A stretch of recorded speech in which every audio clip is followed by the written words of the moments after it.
is a presentation of Fox Sports. We are Baltimore. We are Kansas City.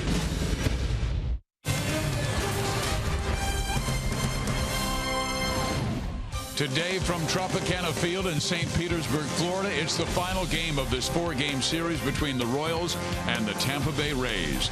Royals baseball is presented by Academy Sports and Outdoors. In the first three games of this series, on Monday, it was the dominance of Danny Duffy, 16 strikeouts and a Royal win. And then the bullpen, 4 scoreless innings. Herrera with the save, the Royals win 3-2. Last night did not go well as the Royals gave up 3 home runs. The Rays won 12-0. Steve Physiak now with Rex Hudler, and we will see the Royals debut of Billy Burns, acquired from the Oakland Athletics. This is a guy who last year was 5th in the Rookie of the Year, and what does he bring? He brings energy, he brings on-base percentage, and speed. You got to have all those elements in his job. Now, it's a nice audition for him today. Hopefully, they'll move him up in that lineup in further dates. That's Hud's opinion. Let's get Billy Burns' opinion of what he brings to the team. Well, I just hope I can help in any way they want me to, but my main game is my legs and just running and then basically just battling out there at the dish and putting the ball in play, low, hard line drives. So really just wherever I can fit in, I'm going to try to help this club. That's right. Low line drives on the ground, feathering that ball to the opposite field, putting pressure on those defenses. That's exactly the Royals' way. This guy's a player. Hopefully he can make that contact and make things happen. He's going to be fun to watch. It sounds like a better, faster you. Oh, come on. He's a lot better, Fizz. Look, this guy, he can hit from both sides of the plate, and he can cover some ground in center field on a consistent basis. We're looking forward to him possibly leading off one of these games here. All right, Ian Kennedy will go for Kansas City today. Drew Smiley. The Royals will try and put frowns on that young man's face. Royals and Rays next.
morning in St. Petersburg, Florida, but hopefully things will be fantastic for Ian Kennedy. He is our Honda most trusted player, and he certainly was against the Texas Rangers. That's right. Those powerful bats, he worked through it, only giving up 1 run. Now it's the same here at the Trop. These Rays, they can hit that ball out of the ballpark. He's got to stay out of the middle of the plate. That fastball's been lethal. 94 strikeouts this season on that 4-seamer. Hopefully he's good, Biz. And he's keeping it down. No home runs last 3 starts. You can see the success on the road his last 3, and he pitched very well in the Royals' victory against the Rays back on May 30th. When we come back, the Royal Bats hopefully will pick things up for Mr. Kennedy.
Two and 1 in the month of August. Both victories coming here at the Trop, but the offense still needs to pick things up, Rex. Yes, that averaging 2.1 runs per game on this trip, that's got to change. You're not going to win many games. Heck, Kennedy's only received 10 runs of support in his last 7 starts. Let's go, fellas. It's there. Let's find those gaps. It's the last game of this road trip. Let's end it on a winning way. First pitch is next.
Bill Goldberg, Jeff Montgomery with you at Tropicana Field in St. Petersburg, Florida for the final game of this series.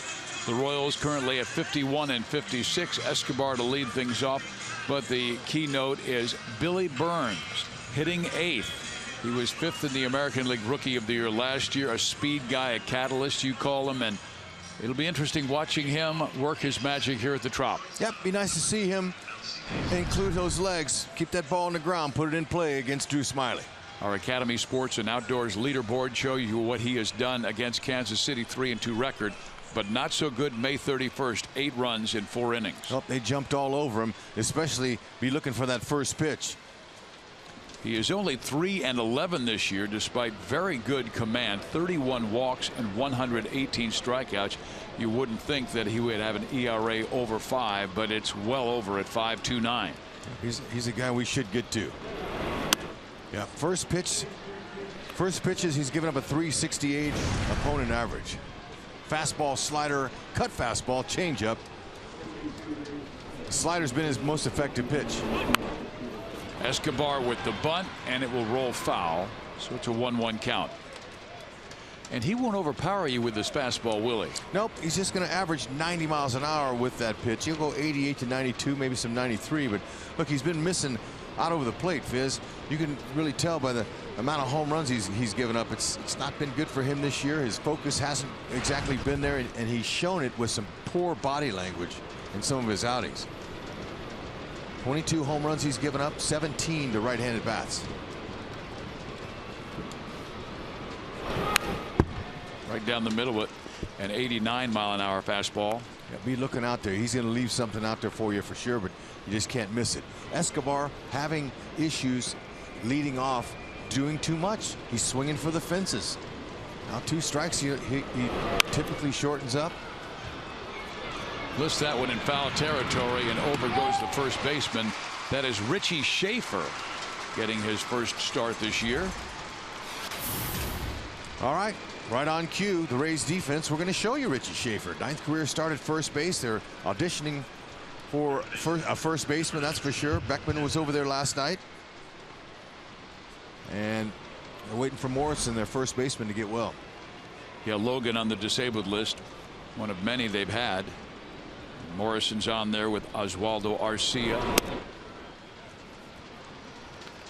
The most key pitcher who's on their disabled list, Alex Cobb. Cheslor Cuthbert hitting .293.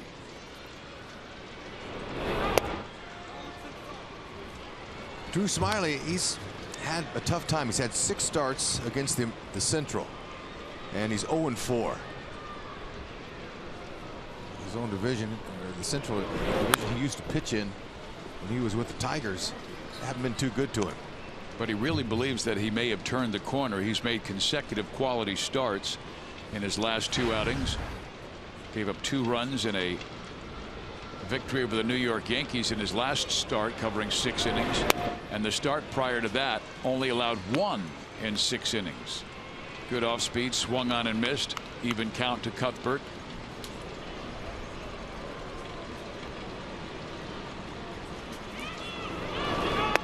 And then he drops a good breaking ball in there for strike 3. Wow, that was a hanger. I mean, that ball had hit me written all over it. Look what this is. You love it. That's just a cement mixer. It just spun right there, belt high. Got to be ready. Royals have really struggled offensively in the second half, and they've scored 3 or fewer runs in all 7 games of this road trip. Swept in Texas, but they did take 2 of the first 3 because of clutch hitting and great pitching, particularly by Danny Davis, and then on Tuesday by the Royals bullpen. Here's Hosmer.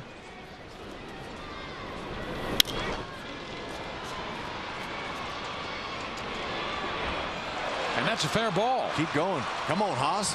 You got 3 in you. No, he's going to put the brakes on. The left fielder got to it quickly. And I believe I said Danny Davis, meant Danny Duffy on that spectacular start on Monday. Franklin a little shaken up. Nice effort down there he gave Smyly. But Haas found the line. It's a little bit of fortune. Franklin, he took off after it. I mean, like he was on the move. Now look at that ball, just stayed in. As Haas was talking to it all the way down that line. Great effort, but Haas will take a double. The Royals did not take batting practice on the field today, but a lot of guys here early taking early work with Dale Swaim. Here's Kendrys Morales. We do have news on Kendrys. He is going to be suspended 1 game, and he's appealing it currently, but he was tossed from Tuesday night's game after arguing in the 9th inning about a strikeout and was so incensed by it he came back out for a conversation with the umpire, and you cannot do that, so automatically suspended 1 game. And we didn't see it. No, we weren't really looking for it. I mean, it didn't come out till the game was over, so that caused some issues. I knew he had debated the home plate umpire on Tuesday about the call, but he walked back into the dugout, but I didn't see him come back out. Well, the umpire missed on a couple key at bats on him. He twice they missed well off the plate, inside and outside. He went down and looked at it on the video. And then, like some hitters, when they see it and they know they're right and they see it, he was angry and he came back out and voiced his displeasure, and it cost him a game. And that's not like him. He's one of the most pleasant guys on the team, but very focused in that batter's box.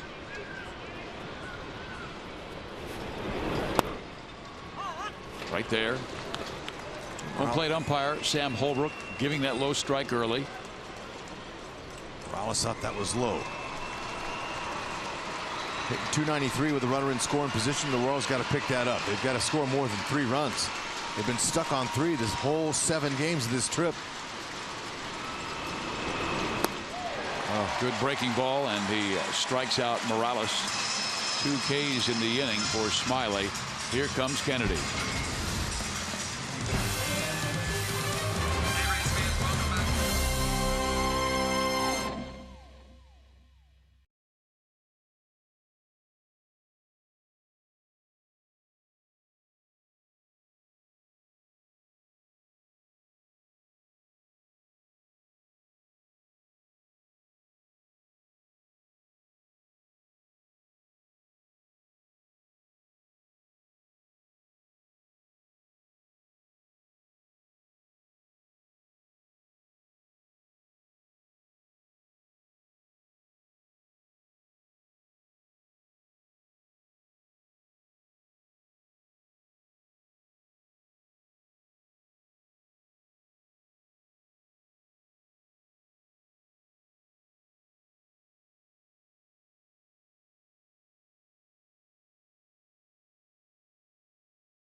Has been very hot in this series. As a matter of fact, Forsythe and Kiermaier, who go 1-2, have 9 hits in the first 3 games of this series. Brad Miller, he's gone deep. And the Rays with 3 home runs yesterday in a 12-0 win. Here is Ian Kennedy making his 22nd start. Walks, just 39 walks in 121 1/3 innings. Home runs 26. That's top in the American League. He's been really sneaky with that fastball. He wants to be able to keep it out of the middle. That's his key. But he likes to pitch above the belt with that fastball and down low with his secondary pitches. So up and down, but try to stay away from that belt to the knees. That's the nitro zone. Paints the corner right there. Fastball, curve, change slider, 64% fastballs. Opponent's only hitting 203 on that pitch. 94 strikeouts with the four-seam fastball. So he's convicted that that's his best pitch, and he's going to use it. And when he's good, he's on both sides and up and down. It's out of the middle.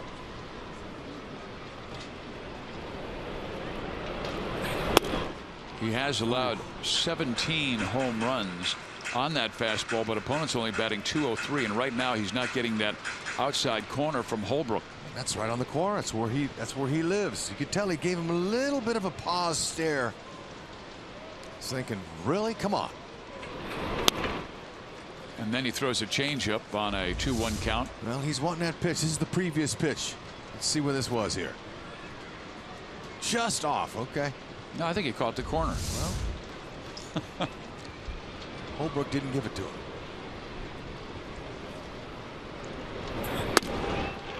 Yeah. In there, he gave him that corner. Forsythe said you didn't call that a strike earlier. All right, now Forsythe was looking for an off-speed pitch. But one of the reasons, there it is, that caught the top of the zone. One of the reasons he's had so many strikeouts with it is he challenges hitters when he's behind and when he's ahead. He'll just go ahead and say, here, hit it. Now Kennedy to face the left-handed swinging Kevin Kiermaier, who has reached in 7 of his last 11 plate appearances since they moved him to the #2 spot in the order. Well, whenever you get promoted when you're in the bottom of the order, you get up there, you like that. You want to hit in the first inning. So it's a promotion. He has the ability. He's a great bunter, slap type hitter. He's got some pull power. He's on the disabled list because of a left hand injury. Escobar lost the ball in the ceiling, and it was interesting listening to Joel and Monty talking about the color of the ceiling being the same color as the baseball, and Esky just overran that. Yeah, it's worse at nighttime. Okay, daytime at least there's some sun out there and it makes the roof brighter. As at nighttime it's darker and it's harder to pick. You could just tell he missed it. I mean, he's lucky he didn't get that on the noggin. If you run and while you're looking at the ball and then you look down to see where you are and look up again, sometimes you lose it. Yeah, Alex Gordon was telling Joel in our pregame show that a lot of times if you take your eyes off the baseball, you'll completely lose it. And he goes, unfortunately, a lot of times you'll run into the wall because you're concentrating so hard on that baseball. Better believe it. The Metrodome was like that when that building was in play. And the Houston Astrodome was tough. The Astrodome was worse than any of them because they had all those plate glass windows. Yeah, the panels up there and I mean you couldn't take your eye off the ball. Pete Rose told me in the Astrodome and it took him a game to get really aware of the baseball, and he said it would just seem fuzzy. Game 1 of a 3-game series. Swing and a miss. Kiermaier is down, and back-to-back strikeouts for Kennedy to open the first.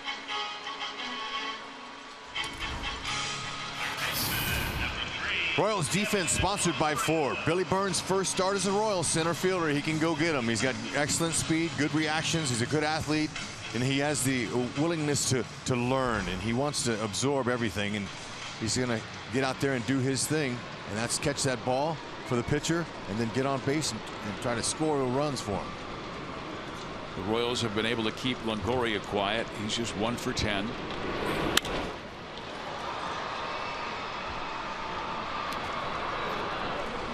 First souvenir of the day, and it looked like it landed in the guy's soup right down the line there. They have a little restaurant where they serve food.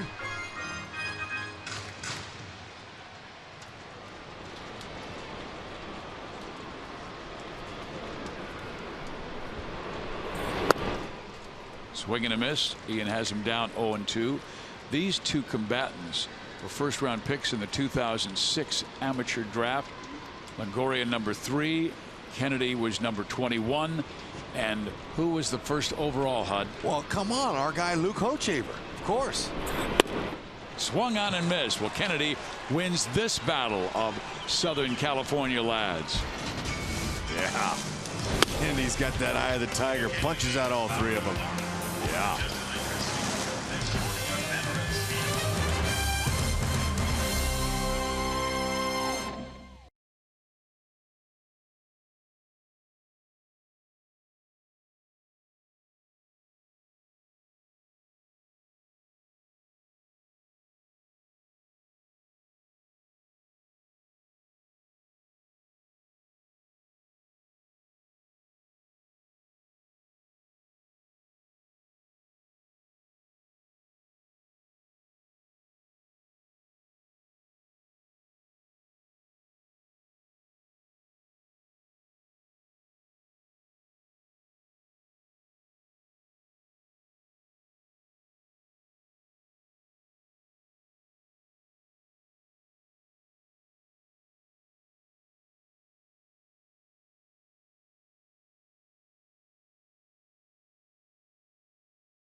Ned Yost talking with Alcides Escobar perhaps about that roof, the color of it. And Rex, it is overcast outside. How much does that change? It's better. It's better during the day than it is at nighttime because it's brighter. I don't care, overcast or bright sun, it's going to lighten up that roof and you can see that ball a little bit better. At nighttime when it's dark, they just have the artificial lighting that's up there and it's not the same. Here is Salvador Perez. Had the game-winning home run in the 7th inning on Tuesday, his 16th blast of the year.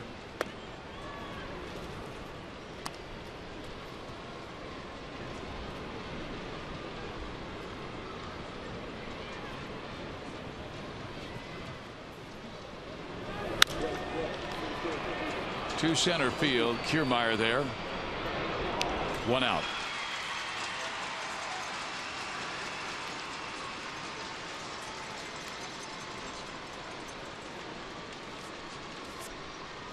Now Smiley will get that lefty-lefty matchup with Alex Gordon. And he's held lefties to a .260 average this year, but surprisingly he has allowed 5 home runs to left-handers this He's year. had a hard time because he's not getting his breaking stuff over like he wants. It doesn't have that crisp break to it, especially to his slider. Staying up.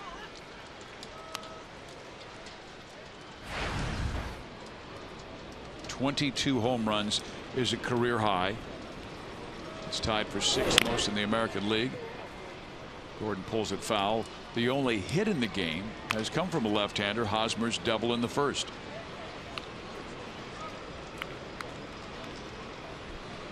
Now the Royals have hit .275 with 28 home runs against southpaws this year. That average is 4th best in the American League, so he should be able to handle Smiley.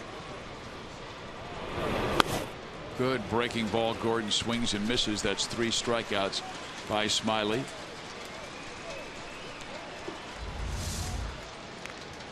Couldn't lay off of it, and that breaker, and you see it comes out belt high. That's going to be down below the hitting zone.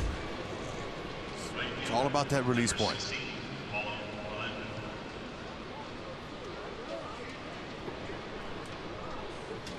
Paulo Orlando 4 for 10 in the series. That's jumped his average to .320. He's the best hitter against lefties in the lineup today at .347 average.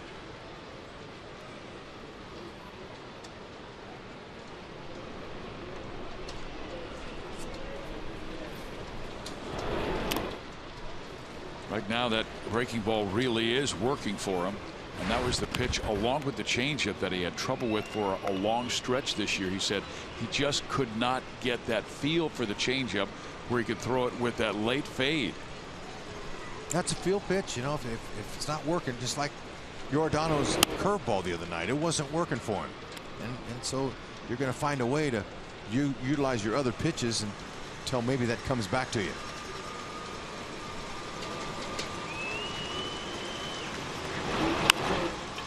Orlando fights it off. That was a tough pitch to hit, and he sliced it into right field for a single. Nice emergency hack. He was able to pick it up in time before he got called out. That would have been a strike. Starts on the back door. Watch this. Starts outside, and then it just kind of stayed up, and he's able to keep his hands inside the baseball. That's the key, using the whole field.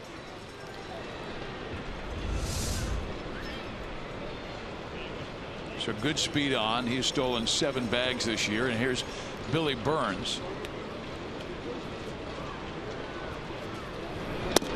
The very first pitch that Billy Burns saw at Tropicana Field last year with the Oakland A's, he swung at it and hit it out, a home run. This year with the A's, hit .234 and then was 0 for 1 last night as a Royals, so a .233 batting average. He hit it well though last night in his 1 plate appearance. Pops this one up. Souza right on the line. Royals done in the 2nd.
been dipping into the French fries, and the other one saying it's a little loud in the Trop. Nah, it's really good for those youngsters out there that have noise issues. How about that?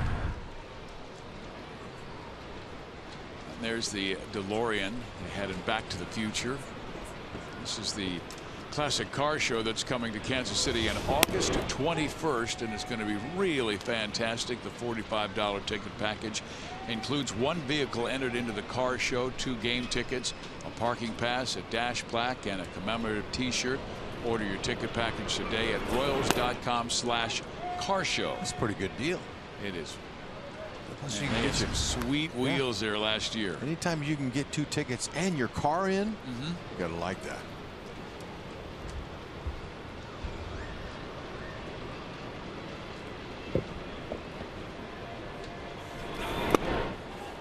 Ian Kennedy was rock solid in the first with 3 strikeouts.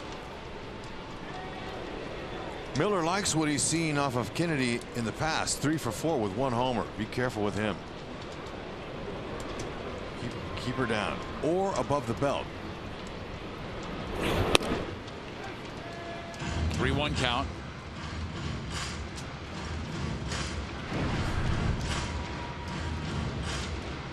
You have the lefty Miller, then the right-handed swinging Steven Souza next.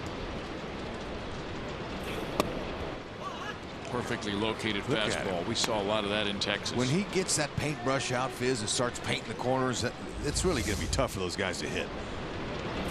That's his best pitch. Look at him doing it again. 203 average on that fastball is all the opponents are hitting. Now the slider, that's the one they're getting to most with a 480 average. Inside for ball 4, so a leadoff walk to Miller. But Rex, even the run he gave up against the Texas Rangers, you remember that? He came in on Bobby Wilson, who basically muscled a little flare into left field. That was a good pitch. It was a better piece of hitting. Sometimes you got to tip your cap to the opponent. 1 run in 7 innings to Texas in his last start. Received a no decision because the Rangers won it late 2-1. Yeah, you know, I like the fact that he challenges hitters with that pitch, because you know what, lots of times hitters are going to get themselves out. That's a more higher percentage strike pitch for him. I think a big challenge for our starters this year has been lack of run support. I mean, he's received a total of 10 runs of support in his last 7 starts. Seems like the Royal starters are constantly in tense situations with such close games. And he's more of a fly ball pitcher, so he's not going to induce a whole bunch of ground balls, but he has induced 5 double plays this year.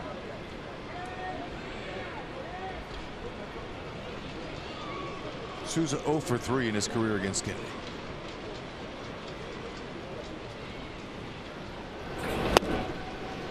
You know, you can tell with its sun out now how much brighter it is by looking at the field. I mean, they don't need the artificial lights here, really, because now it's all bright. See how that ceiling is just bright. It's so much easier to catch the ball, even though Escobar dropped one earlier. Or he didn't drop it, he missed it.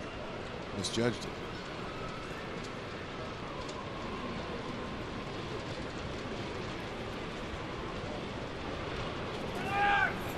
Runner goes. There's the throw from the knees, and they got him. Wow, you can't run on Salvi. That wasn't even close. Salvi turns to the dugout and looks over there into the dugout, and look, yeah, he's checking him out, and they're He's saying, "Oh, come on, man." Yeah, yeah. It wasn't even close. Look at that. Just drop to that left knee and put that ball right there. You are toast. But did you see him grin and look over at the Tampa Bay Rays dugout when they were challenging? He looked at Kevin Cash and goes, "Oh, come on, man." Yeah, no, he's please. He's saying that's lucky. He's the best. They did not challenge, obviously, and Steven Souza takes it outside for a 3-2 count. Souza was mad at himself. He walked about 20 feet from home plate because he really thought he had to protect his teammate by making contact. Ian went right after him, gets his 4th strikeout already. Souza can go make contact on the water jug now in the dugout. That was blown right by him.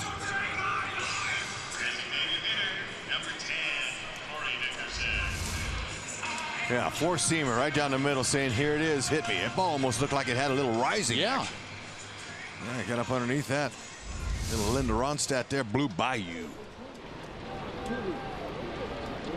Good song from the 70s. Left-hander Corey Dickerson. Strike one.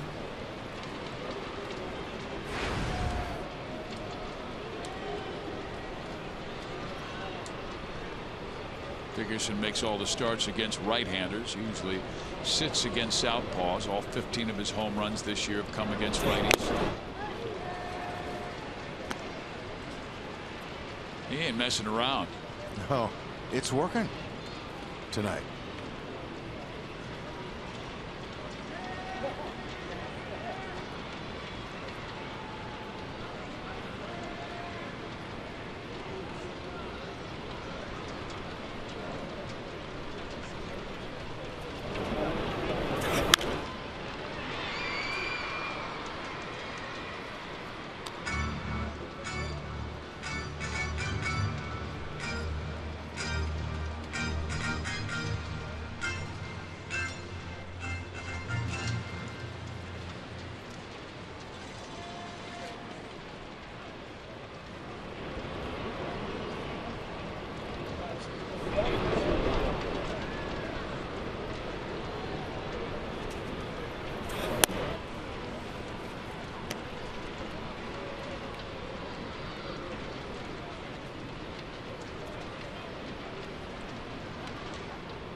His first breaking ball that he throws to Dickerson.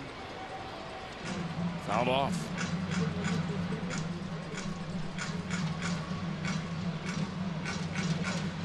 So what happens now for the hitter Dickerson? He's thinking, okay, using that fastball a lot. This is when Kennedy might pull out that changeup. Let's see what Salvi puts down. Yeah, more fingers mean, well, okay, maybe he changed his mind. He's going to go outside with a heater. Yeah, you just get the feeling that Ian really feels that he has that great command with that fastball. He's been very good his last 3 starts with a 1.96 ERA and 3 walks, and you include today, he has also now struck out 23. He's staying convicted with his heater. Off the plate. Salvi wants that changeup just like I do. He's putting it down, but Kennedy's shaking it.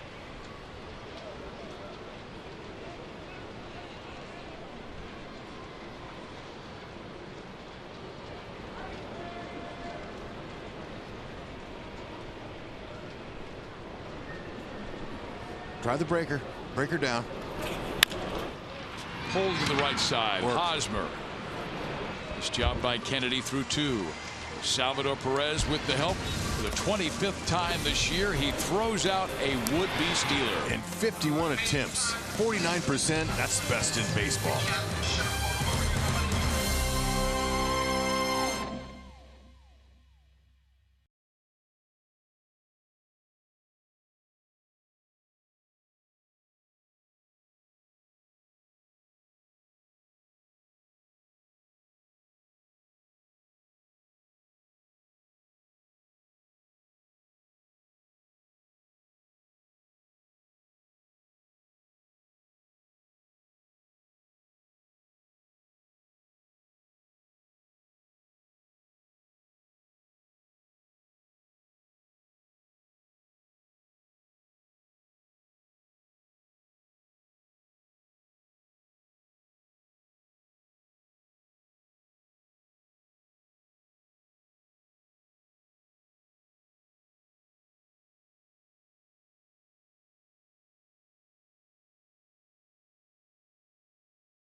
We head to the third inning of play, looking for our first run here in St. Petersburg, Florida.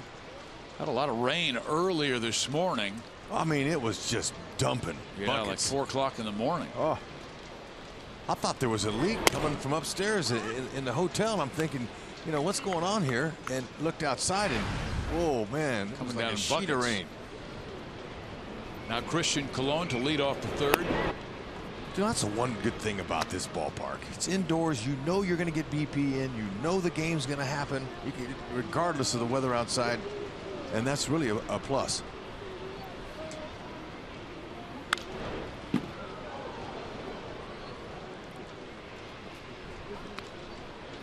there's a look at the Trop. Now they're talking about building a new facility in this area where they would have a retractable dome. It's a nice day. You could leave it open, but much like Seattle, gorgeous in the summer. A lot of fans there don't want to be indoors. So Colon strikes out on that good Drew Smyly breaking ball. He has 4 strikeouts early. Smyly, he's getting them on with a soft one there with 2 strikes. So look for that when you get down in the count. Look soft. Escobar popped up to the first baseman in foul territory, first time up.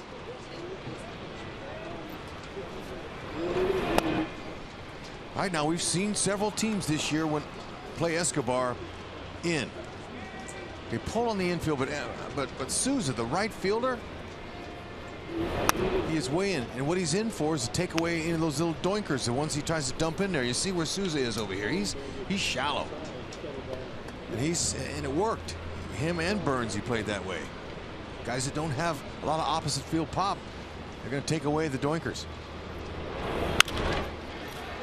That is just barely foul. Oh, I thought he had him a double. Longo had it covered. Longoria, 2-time Gold Glove winner. Gosh, that looked like that went right over the bag. No. Oh, it caught the corner. Come on.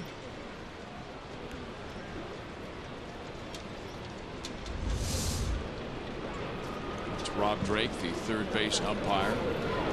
And then he goes upstairs on Escobar. Let's see if he goes soft.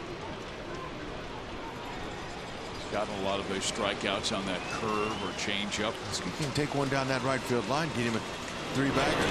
Oh. Here's our greater coverage of baseball brought to you by T-Mobile. Boy, Detroit just playing some fantastic baseball. They've won 8 straight games to move within 2 of the first place Indians. They've made up 5.5 games since July 20th, and Verlander has been the story in July. Seen it happen many times before. You can erase a lot of games in a short period of time, especially if that team above you loses games and you get hot at the right time. Bang, they're right in the driver's seat. And today they get back Jordan Zimmermann, who will start tonight at home against the White Sox. Jose Quintana on the hill. They got JD Martinez back, and he hit the big home run last night in their win. Well, in this game right here, Smyly is toying with the Royals hitters. The hitters have to look soft. He's not going to overpower you. Got to be able to slow it down. That pitch there is a show pitch. That's to set up the next one. That's a ball. Royals offense needs to show a little bit of plate discipline on Smyly here and quit flailing and bailing in those balls down and out of the strike zone.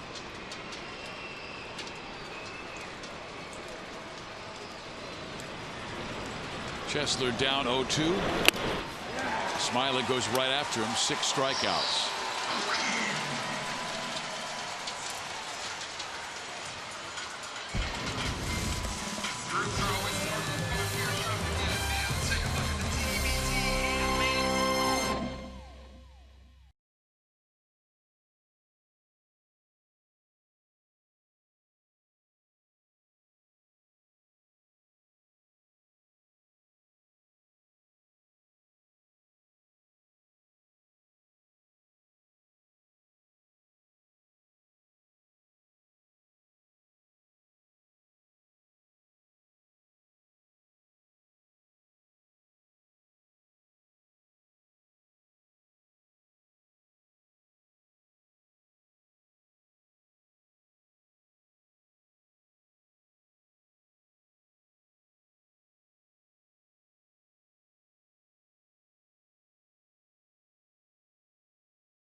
Scoreless in St. Petersburg as the Royals out in the field, and Joel Goldberg up here in the stands along the third base left field line. And Paulo Orlando, he's been tough to get out of the lineup because of the offensive production and also defensive and versatility. 27 games in left field, 15 in center. He's been doing a lot of that lately, and the most coming in right, 92 where he's at today. And guys, talking to Paulo, there are differences, and he works on all of them with Rusty Kuntz, comfortable at all of the spots. And then talking with his outfield coach, Rusty Kuntz, about that, Rusty says what's really been impressive this year about Paulo is that he has a great feel for those positions, but also reading swings, understanding scouting reports that he sees in advance. You see Rusty Kuntz so often moving outfielders left, right, in and out. But Rusty says oftentimes, most of the time now, when he looks out at Paulo, Paulo's already headed to the right spot because of the homework that he has done and his ability to adjust to situations. Well, that's great to hear. And a guy who really has worked at his craft after spending 10 years in the minor leagues. He plays the way you want to see every player play, with a sense of urgency. Because, you know, your career is only so long. One thing's guaranteed to every ball player out there, Fizz. You'll be an ex-ball player. You make your bed, you make it the proper way, you're able to sleep with a long life after.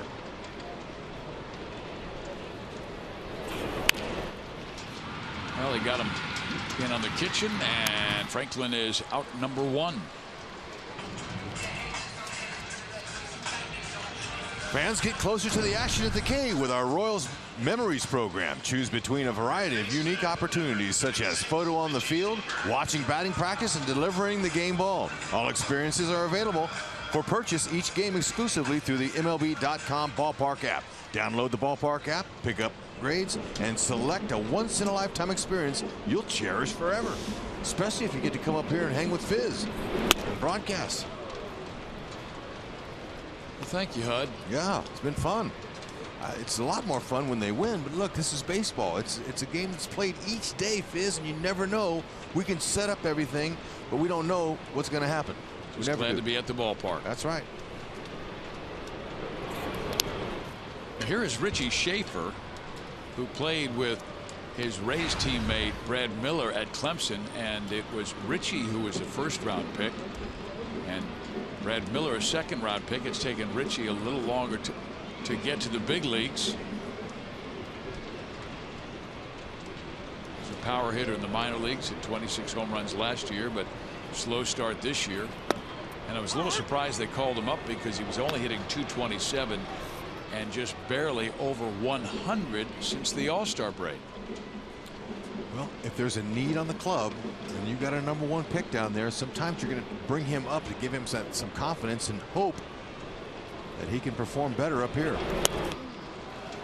Kennedy makes quick work of him, and that is 5 strikeouts now for Ian. Yeah, there's that changeup. It's a good one.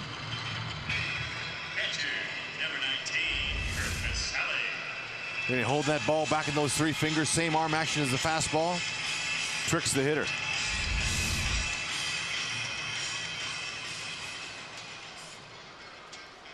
These two starting pitchers have combined already for 11 strikeouts, and not yet 3 complete.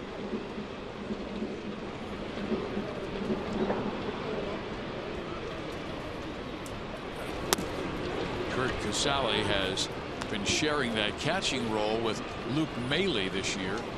Luke caught the first 2 games of this series and Kurt the last 2. Some internal competition going on in them for that catcher spot. Yeah, they've never really had a rock back there. I mean, through the years they've had Jose Molina, who's a good defender, but not much offense. They had Navarro for a few years.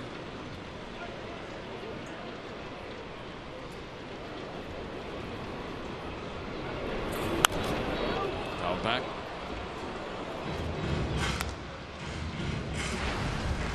Played his college baseball at Vanderbilt with Sonny Gray and Pedro Alvarez. Commodores, a really good baseball program in the college ranks.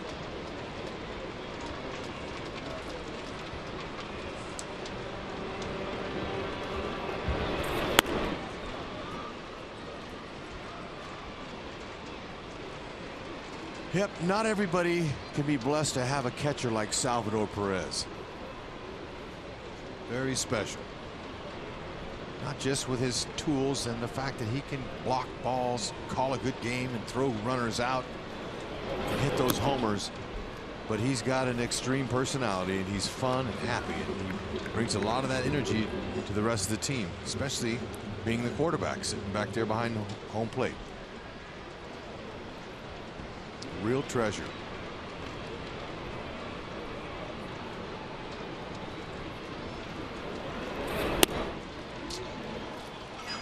Loses the 169 hitter to Saleh. That's the second walk for Kennedy, and now he'll face the hot-hitting Logan Forsythe. Logan Forsythe.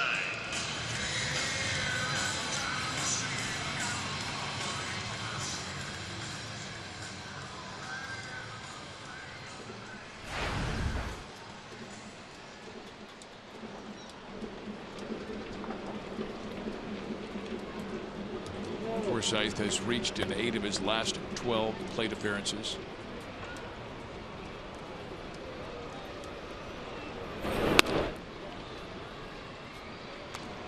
Saleh pointing to that shoulder to Kennedy, saying, keep that shoulder from flying open, direct it down right north and south towards me. That's always a little reminder, a body language visual to help the pitcher sometimes works wonders.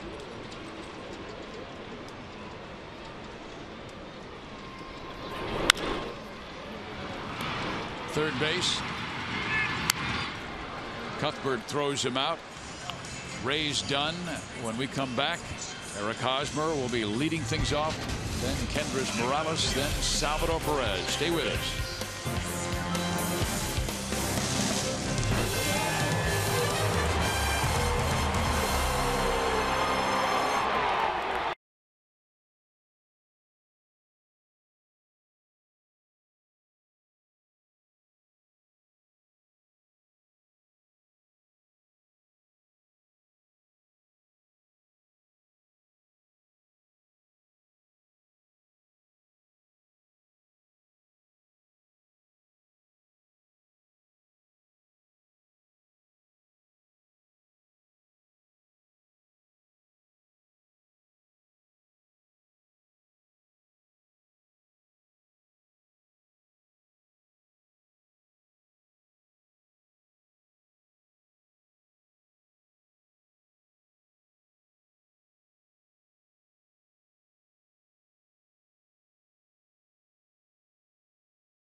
Park today.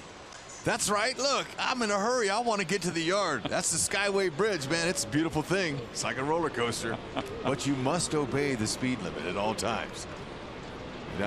Which you don't always do. I got a little heavy with my foot today. I couldn't help it because I know the Royals are going to take their first series since the break. No, since before the break. Oh, my bad. Last time they won a series was June 29 and 30, the last 2 games at St. Louis. Haas was on that pitch, just did foul it back. Hosmer with a double first time up. 5 hits on this trip.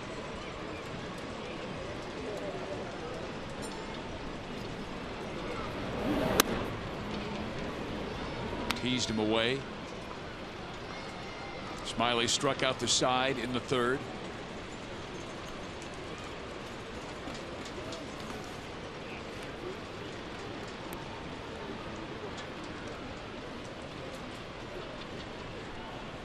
Just tried to get Hosmer to chase in the last 2 pitches. try to do it again. Sweep him away. Back of the middle. That's a base hit.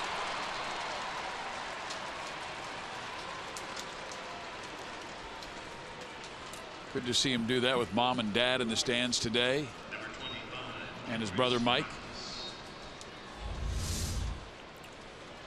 That's nice. He kept it out of the zone, but you know, Haas is able to reach out there with those long arms. Poked it right back up the middle.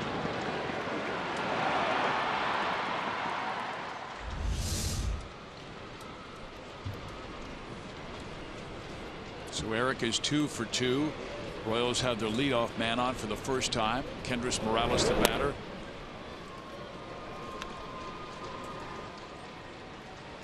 That was Royals' 87th infield hit. Good for 5th best in the American League.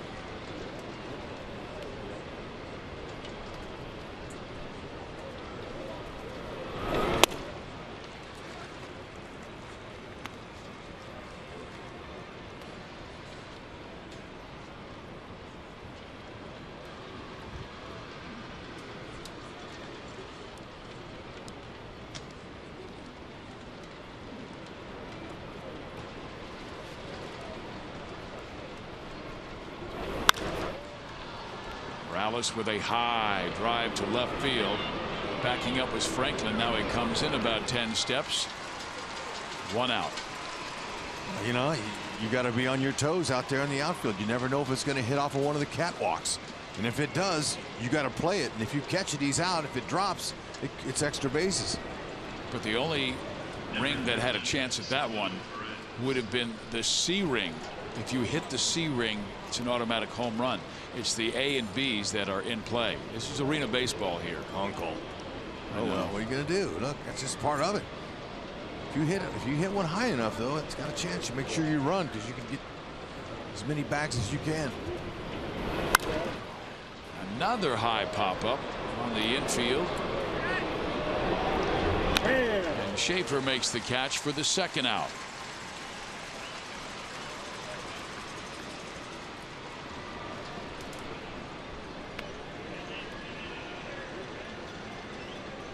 Royals with 3 hits in the game, 2 by Hosmer, 1 by Orlando.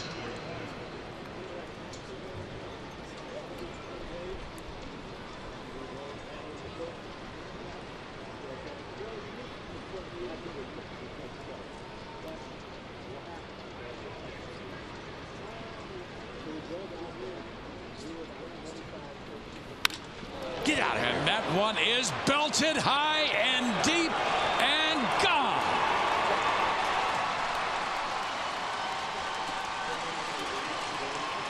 That is Alex Gordon's first career home run in this ballpark.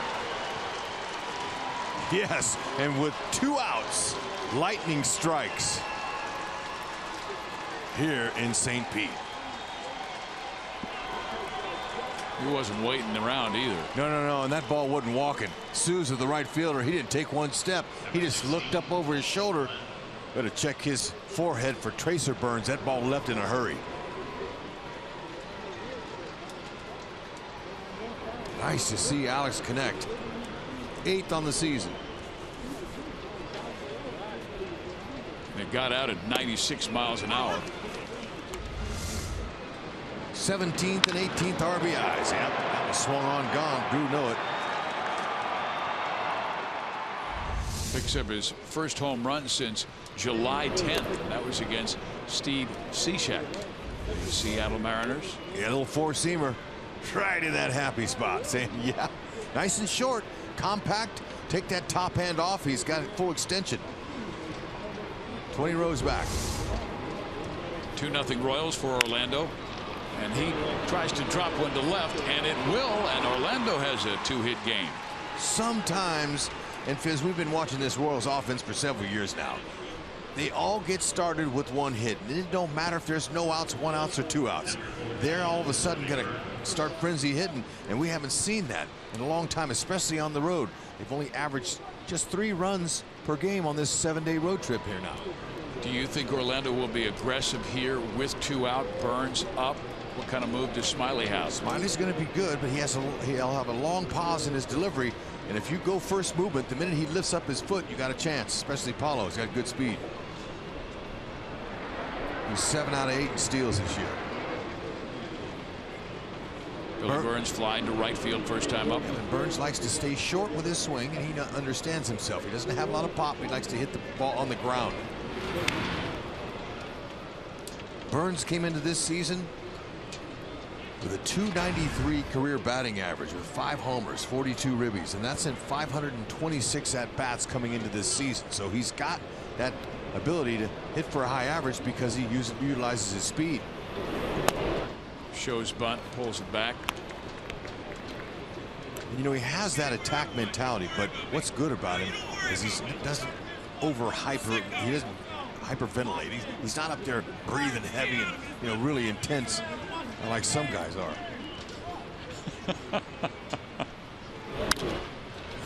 Oh, he got underneath it. And there's Souza again playing a shallow second base, or a deep second base.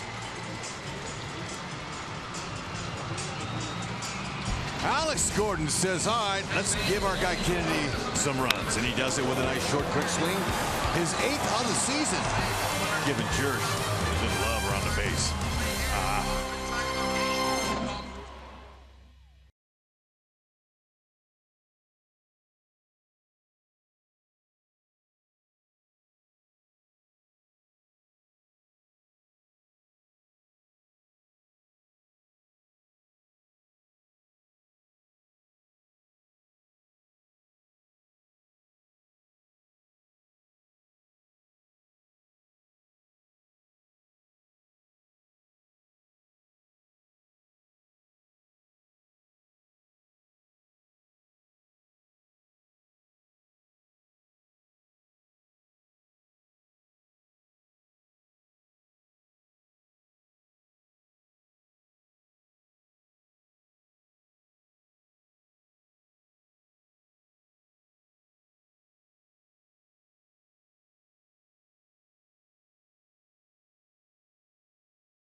Gordon just went deep for a 2-run home run, but Royals Hall of Famer Jeff Montgomery now joins us. He's in the stands, and just wanted to get your perspective from what you've seen from Mr. Kennedy so far, Jeff. Well, Fitz, so far I like the way he's been attacking the strike zone. We know he's been very comfortable with that fastball. I like 5 strikeouts today, 3 on the fastball, 1 curveball, 1 changeup, so he's got a nice mix going. You told me when you came out of the bullpen, you would figure out what pitches were working for you, but you could tell that Kennedy knew he had that fastball command early. Yeah, he's always had the ability to command that fastball. I really like the adjustment he made after his start against the Angels 2 starts ago. He made some adjustments. He took those adjustments into the game against the Texas Rangers that worked really well. I'm seeing it again here today. And now it's the 2nd time through the order. Do you think he'll start mixing in the other pitches? Well, typically a starting pitcher is going to go with what's working as long as it's working. So as long as that fastball is working, I expect him to stick with it. Now, Monty, it's important that he stays behind that ball. You know, sometimes he doesn't. He drifts a little bit with that front shoulder, and that leaves that about thigh high. How do you stay behind the ball with a pitcher as a pitcher? Well, I talked about the adjustments he made, and the adjustment he made after that start against the Angels was he stayed back behind the rubber a little bit longer, stayed above the rubber longer, allowed him to get that downhill playing. We always talking about pitching downhill, and when you're throwing the ball downhill, better chance of staying out of that happy zone, that hot zone that obviously leads to a lot of trouble for starting pitchers. Well, he just got his 6th strikeout of the ball game, Monty, and that gives him now 129, moving him past Quintana and his teammate Danny Duffy for 8th most in the American League. Well, he's on track to maybe top Danny Duffy's outing the other night. How about that? And that's saying a lot, because Danny set the team record for one game with 16 strikeouts, and Ian with 6 in just 3 1/3 innings. Thank you, Monty. That's down the line. Longoria with just his 2nd hit of this series.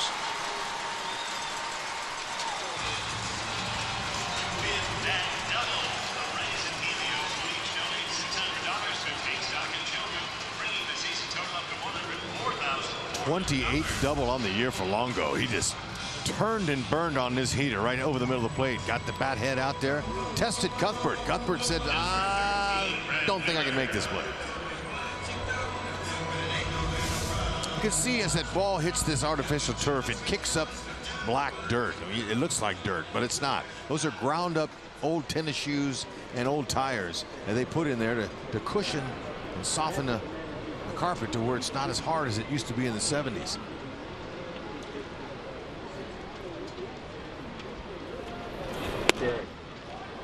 Kennedy goes right after Brad Miller, who swings and misses. That old carpet in the 70s and 80s, man, that was bouncy and hard and very firm and really tough on guys' lower backs and their knees. Ask Andre Dawson, Hall of Famer, the Hawk, wore his knees out. Or even the great Ken Griffey Jr., who played so many years at the Kingdome in Seattle, and it shortened his career, I think, by maybe 2-3 years. Well, he went to Cincinnati and played on the carpet there too. That's tough. It was hard, but you know what? For hitters, for some guys like that are premium players, Hall of Famers, you know, that's wear and tear on them. But for other guys like a Billy Burns or somebody that has speed, those bounce hits were great. They didn't utilize that carpet for speed. It was a fast surface then. Nowadays the turf has blades of grass. They're plastic, and it really slows it down. It's totally different than the old timers, but it conserves on their lower back and knees.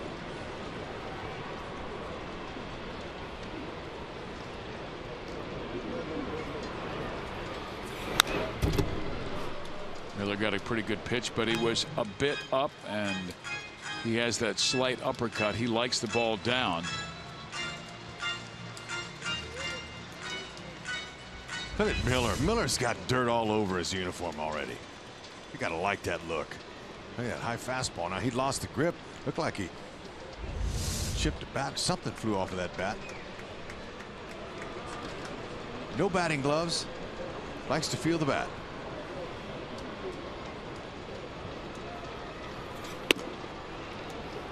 Three and two. He walked his first time up.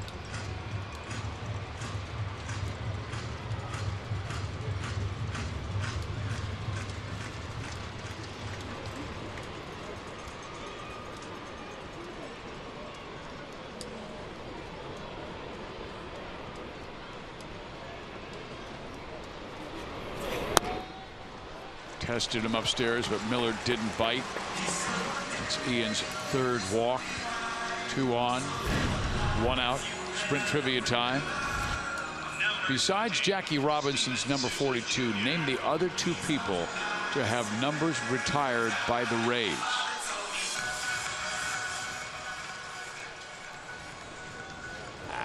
This is a no-brainer. Boggs? Could be. How about Fred McGriff? Prime dog.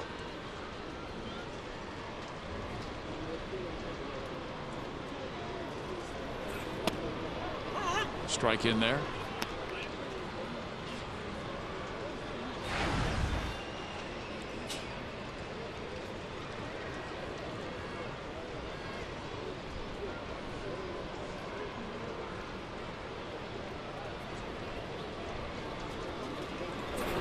How about the late great Don Zimmer? That's a great choice. Thank you. You are the man. No, I am not. Zim was. Because I was thinking of players, and then as soon as you brought that up, I thought, oh, he was like the greatest. Oh, man, all that experience. I loved him. His stories were endless, and it was fun to be around him. A lot of energy. It meant a lot to the Rays organization, Cubs organization, Yankees. He was with a lot of teams. Signature moment, I thought, was when the Yankees and the Red Sox had the brawl, and Zim was charging out of that dugout, and Pedro Martinez went over and body slammed him on the ground, and Zimmer got up, and he wanted to throw down with a guy about twice his age. There's the mascot throwing down with some kids in the front row.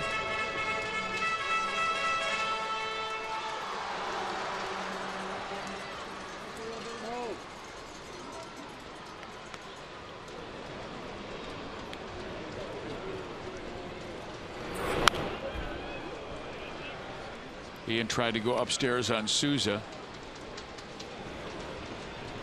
2-2 count. Uh-oh, now the mascot's getting a little angry. Knock it off, he's saying. Come on, Raymond, sit down.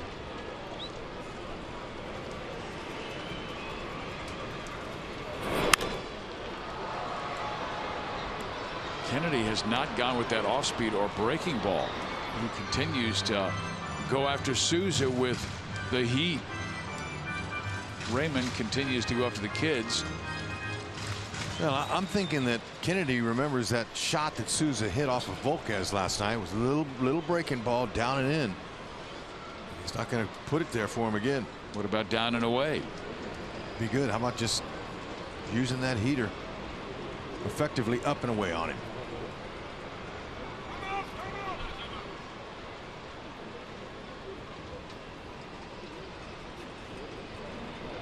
Souza had his first 3-hit game last night since May 31st, and that was also against the Royals. 2 on. 1 out. In there, strike 3 call. Perfectly located fastball. 7 strikeouts. Well, he gave it to him, and it looked to me like it was right down the chute. Souza, you got to go. That is our Missouri Lottery Fox Tracks. Oh, man, that split the dish in 2. Wasn't too low either.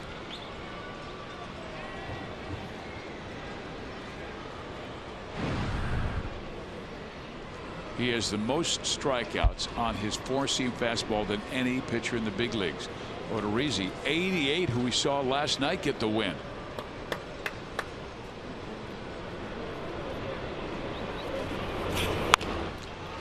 Ground ball right side. Hosmer has it, gets it to Kennedy. Pitcher covers. Trouble over. Rays lead 2. To the 5th we go. 2-0 KC. Nice.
Lead over the Rays are too many Mazda game breakers. What happened 23 years ago today. Nolan Ryan to Robin Ventura. Ventura says, I've had it. I'm going after Ryan. He got halfway out there and said, what the heck am I doing going out after Nolan Ryan? Oh man, and he just got a noogie sandwich, believe that, and a little knuckle sandwich to boot. And that's really put Ventura on the map. Not in a positive way, though. Oh well, look, it was his decision, not Ryan's. He came to the mound. Ryan got him.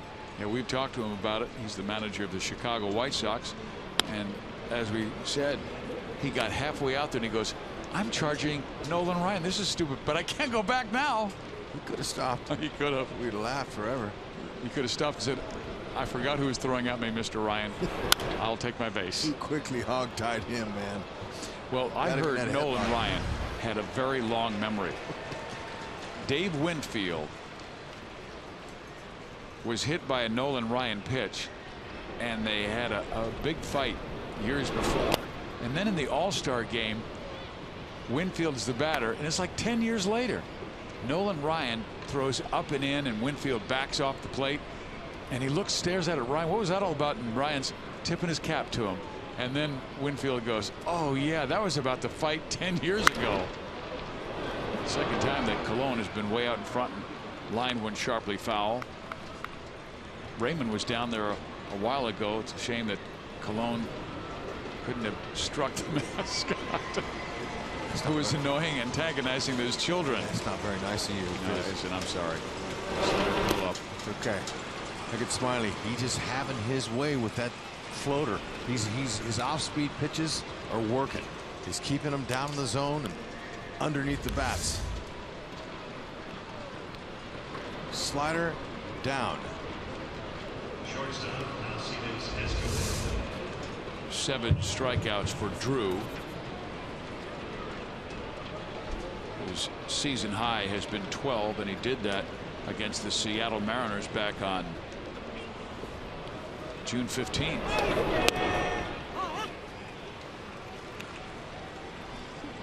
He's looking a lot better than he did when he faced the Royals back May 31st at the K.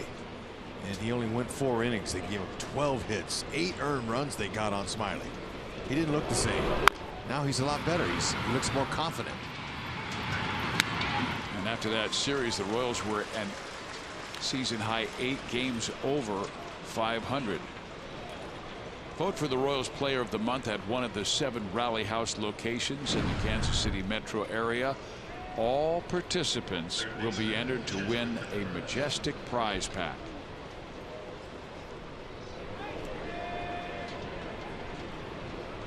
You know, in that last start we're talking about, May 31st, it was the most hits allowed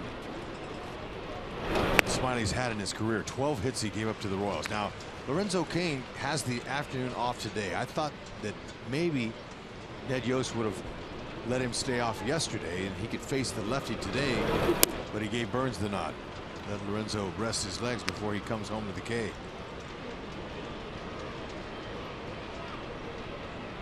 We got the last 3 innings off last night when the Royals got blown out by a final of 12-0.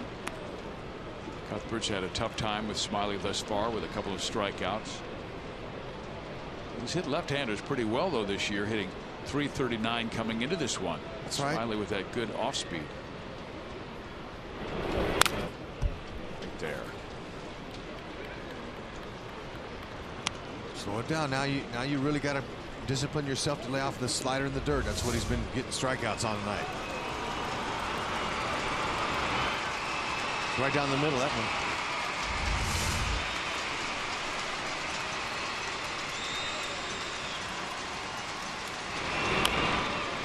Change up. He's getting a lot of guys off balance. I mean, Cuthbert was just way off balance. Looking for the fastball. That's called making the adjustment. This is his 3rd time he's seen him. And you want to just sit. Don't even stride with your foot. Keep your hands back and just see it. There you go. You gotta pick it up and know in the back of your mind that it's going to come. And then that comes with looking for the changeup and looking for that pitch to hit and not the fastball. If he throws you the heater, you just try to flick it and foul it off.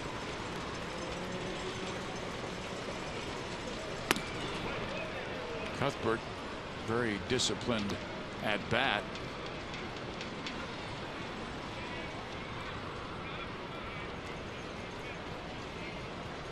Yeah, I thought that was ball 4, and Cuthbert finally realizes, hey, I got a free base. No, I like that. He didn't want a free base. You know, I'm looking down at my scorebook and go, I thought I put in 3-2. He wanted to rake him. Look at that. He didn't want the walk. No, he says, yeah, 4, you got to go. And he said, all right, I'll get him. Look at him. He looked out there and smiling. I mean, after the last time up and he struck Cuthbert out, we haven't seen any emotion from him all year. He took both hands and slammed his bat down and busted. He's frustrated.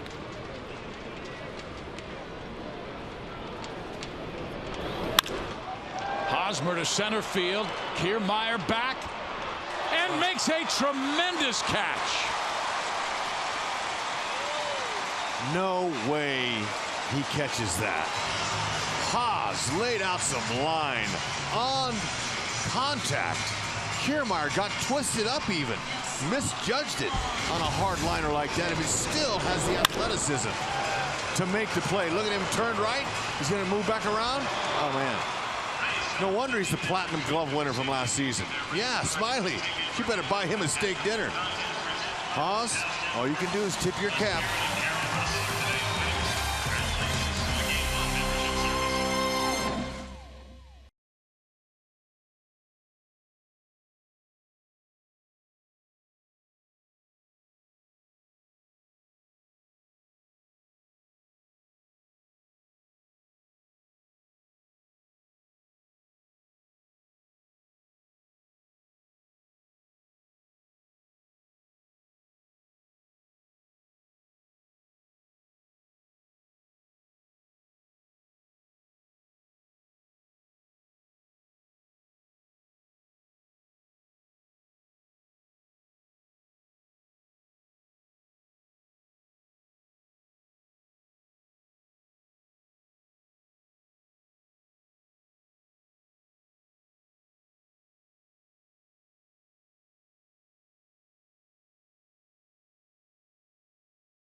Bottom 5, Ian Kennedy with a 2-0 lead. It came on a home run struck by Alex Gordon in the 4th inning. Now a popper foul, and it is strike 1 as Kennedy will face Franklin, Schaefer, and Casale here in the bottom of number 5.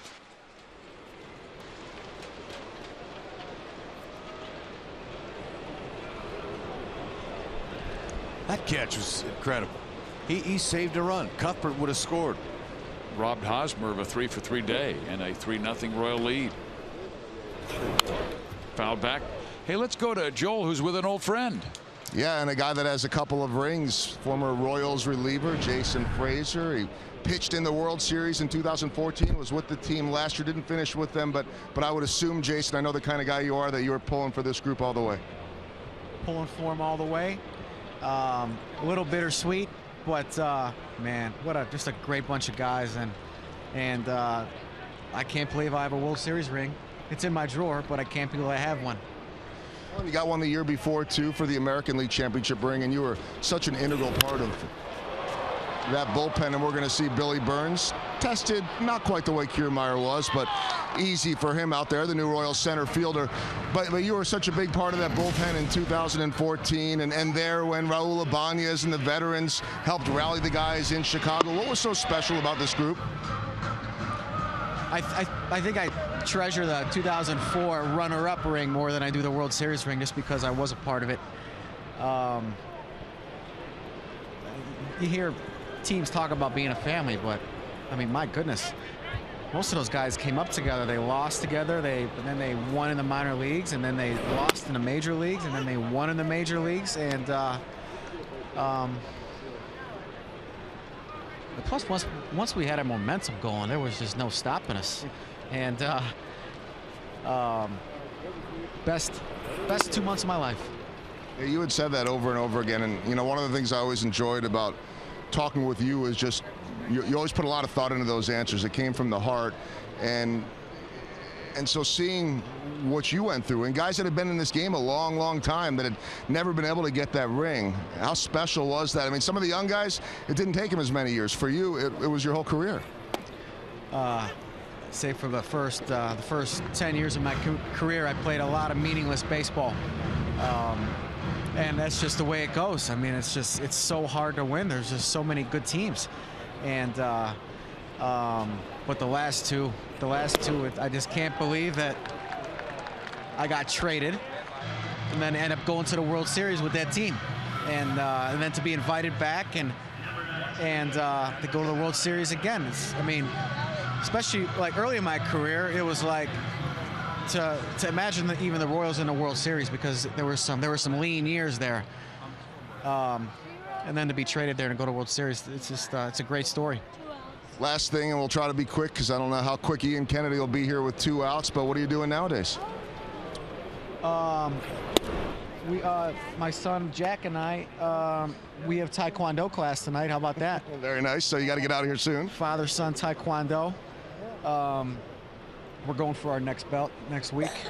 That'll be big for the Frasers. I'm taking kids to school. I'm making lunches, and I'm pretty awesome around the house. What can I say? See, there you go. Good in the bullpen, and even better in the Mr. Mom and Taekwondo role. Have fun with Jack and being a dad. We're glad that you have those rings, and it's good to see you here in the front row. Thank you. Good talking to you. All right, that is Jason Frazier, and really one of the key pieces of those veterans.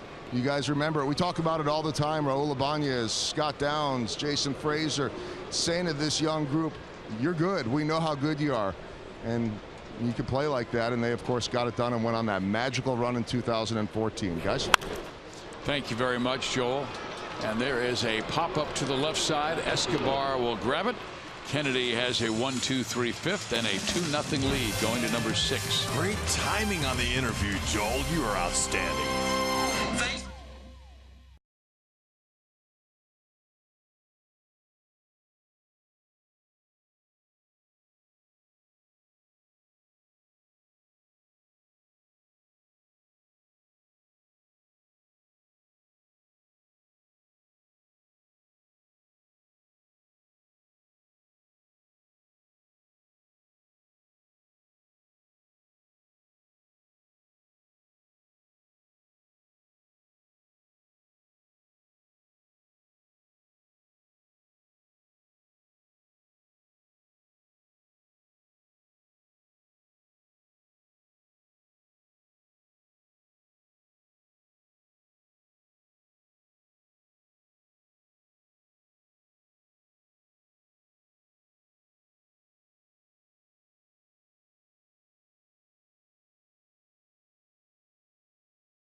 The telecast is presented by authority of the Kansas City Royals and may not be reproduced or retransmitted in any form, and the accounts and descriptions of this game may not be disseminated without the expressed written consent of the Kansas City Royals Baseball Club. Well, Gordon, the difference in the game with a 2-run home run. Steve Physiak, Rex Hudler, Joe Goldberg, Jeff Montgomery. This is our Sonic slam inning. Our contestant is Randy Ellsbury from Kansas City, Missouri. If the Royals hit a home run in this inning, Randy, you get $600. But if the Royals hit a grand slam, Randy gets $25,000 from Sonic and the Royals. Strike one. Morales has struck out and flied out. He hit a high fly ball that almost hit the C ring last time up. And he hits it in the air again to left field. Nick Franklin will pull it down for out number 1. But I wanted to ask you about Jason Frazier, what he had to say, because you look back in that 14 team. Of course, the 15 team won the World Championship. But that bullpen in 14, Greg Holland, Wade Davis, Kelvin Herrera, Jason Frazier, anytime anybody was tired, he filled in. He was like 7th, 8th inning guy. And then Scott Downs, Franklin Morales, Danny Duffy later in the year. I mean, that's one of the all-time greatest bullpens in Major League history. Well, it was balanced, that's for sure. But I'm going to tell you what, that the back end of that bullpen with Holland, Herrera, and Wade Davis, that was a 3 that they'll talk about, along with Dibble, Myers, and Charlton. Back to the old Reds days. But you know, I really can feel Frazier, as I never even made one postseason game in my parts of 13 years in the majors, and it's just one of those things that I'm not the only one. But he fell into fortune. It was great that he got to wear a Royals uniform in their best 2 years in 30 years. I'm happy for him, and you know, I really appreciate how hard it is to be a stay-at-home dad and mom. I appreciate the moms, because in the off season, my young kids, I like to get involved, make lunches, and do those kind of things. That's a special job, but it's hard. But I commend him for doing that and really pouring into his children, because that's your legacy, Fizz. Ball players is not what they did in their major league career. That's their legacy. And if they're thinking right, it's their children and what they can do to help bring them up to be responsible young stars. He still is a young man, and because of his knowledge, he could make a great pitching coach, I think, in the future, should he choose to. Sure, but there's always a cool down period after a long career. You got to have it. It's nice to be able to take a few years off and just get away from the game and see what else is out there, which is plenty. Smiley at 78 pitches, 1 out in the 6th.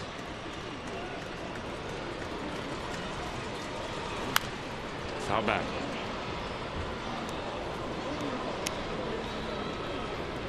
Now, for me, Fizz, after 21 baseball seasons, I didn't have that luxury. No, you didn't? I got blessed to come and broadcast baseball games with you. The next season, I went from the field right to the booth. Never took any time off. The greatest and weirdest experience of my life. Sorry about that.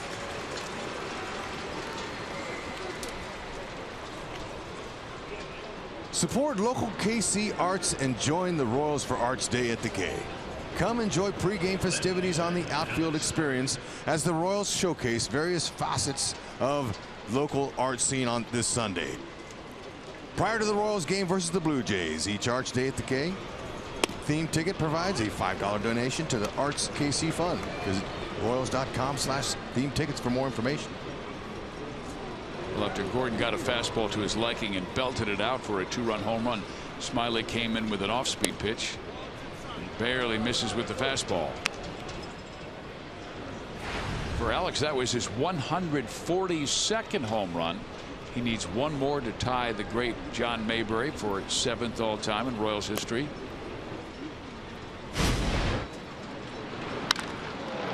How easy was that? That made it look good, didn't it? Nice and easy. Just right to the ball. Beautiful finish. Hope we see more of those as the season progresses. 2 balls, 2 strikes. Same pitch there, only he pulled off. He was a little ahead of it.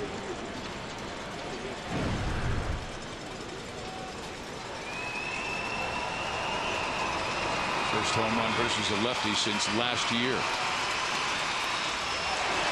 Smiley strikes him out. 9 in the game in 6 innings for Drew Smiley.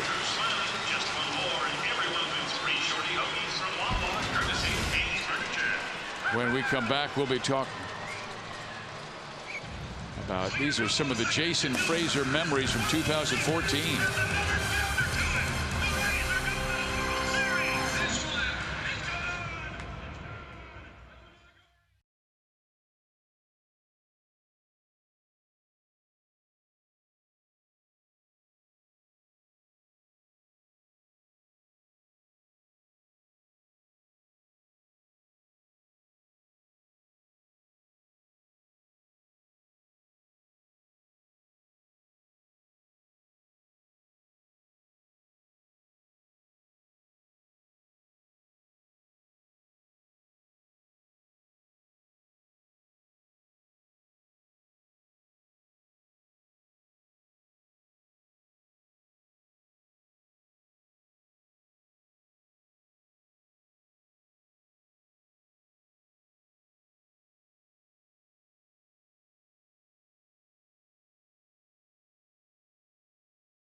Sky Bridge and nearby Tropicana Field. The Royals have a 2-0 lead on Gordon's 4th inning home run. Ian Kennedy outstanding through 5.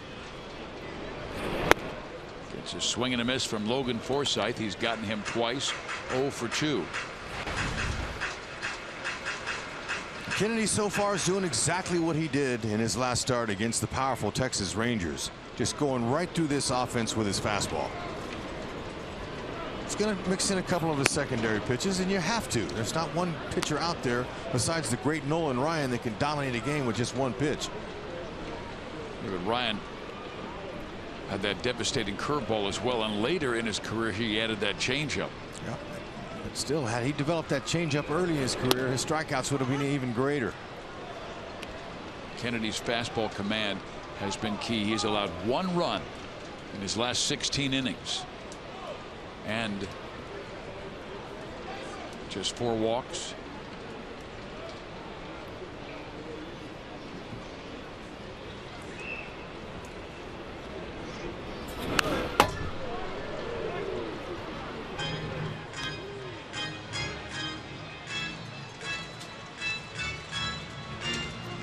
Forsythe 5 for 11 with 4 walks coming into this one. But Kennedy struck him out looking in the first and got him on a grounder to Cuthbert in the 3rd.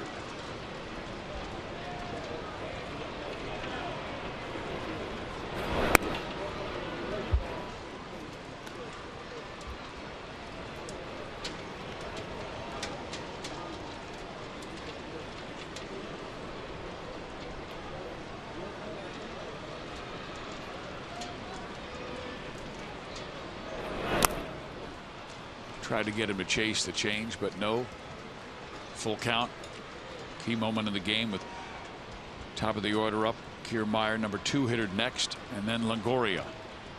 After that, lefty Brad Miller.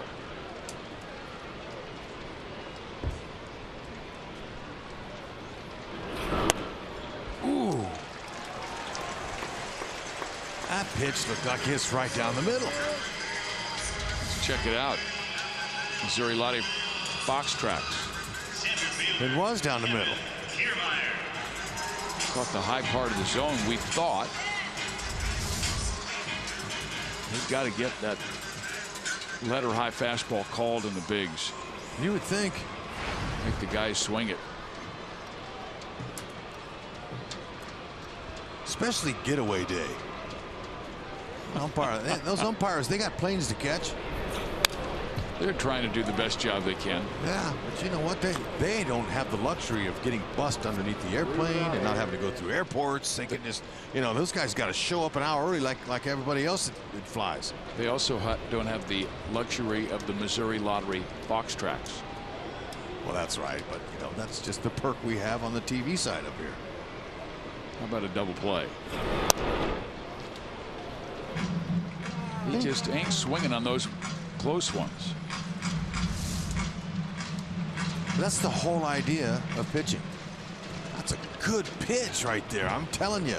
Why is he getting squeezed? I don't know, Sam. Obviously, they have a late flight tonight, and they got all day.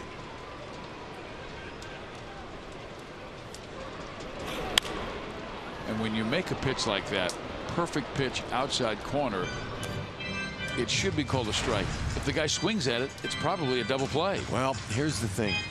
You know, Kennedy is not letting the umpires get underneath his skin. That's key. Okay, you better believe it. Now, Ventura, a lot younger pitcher, less mature.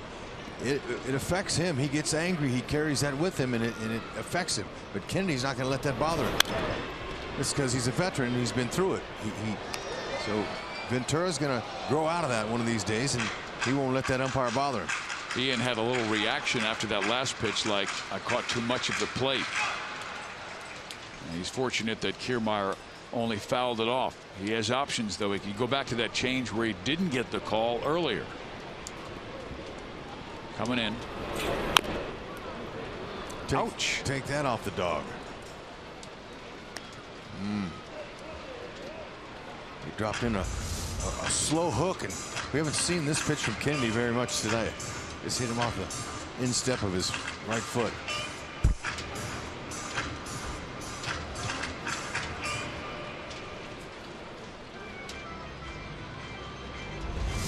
Kiermaier was out for a while with that broken bone in his left hand.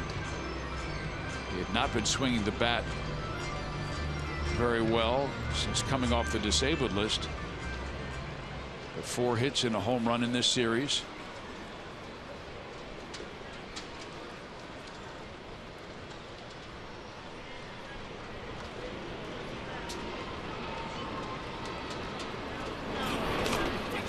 That gets away, and moving to second base is Forsythe.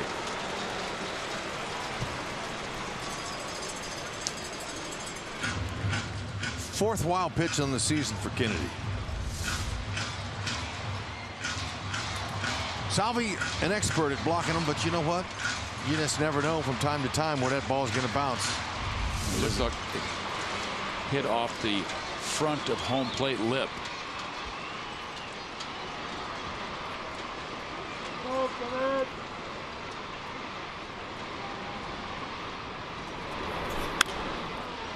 Went after him, popped it up. Escobar calls off Alex, and there's 1 out. Earlier we asked that sprint trivia question about numbers being retired by the Tampa Bay Rays. That's our sprint trivia question. That's Wade Boggs, 12 and 66. And it's interesting because Boggs didn't play here very long. Would be the late great Don Zimmer. Yeah, but he got his 3,000th hit here. I know. It was a home run.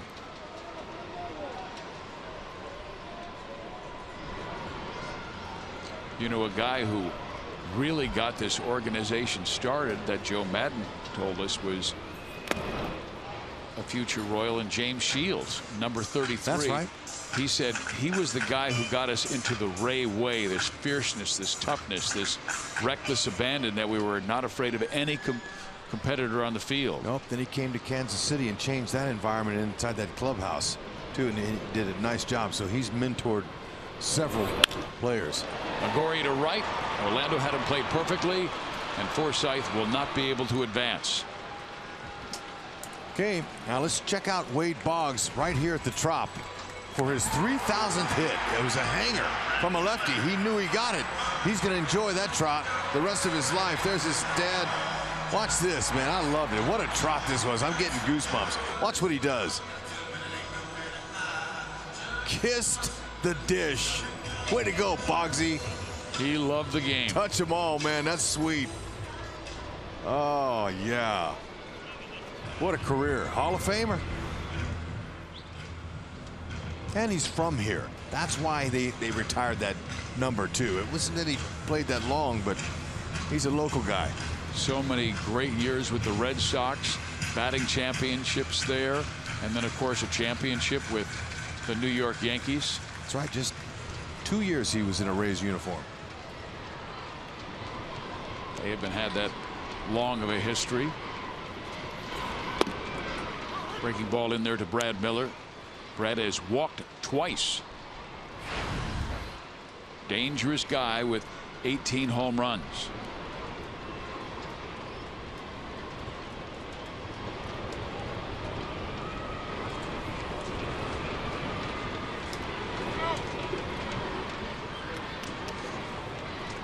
Kennedy has given the Royals bullpen the lift they needed. Trying to go 6 today. Bullpen has had to go 8 innings the last 2.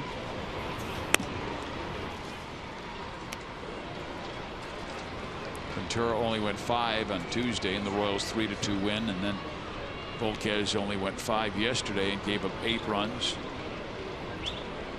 Royals carrying 7 relievers.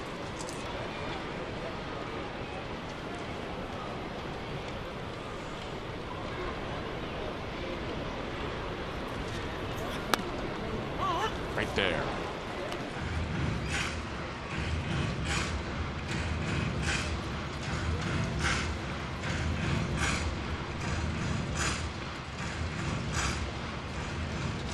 If he can get a quick out here, I think he might be coming back for the 7th.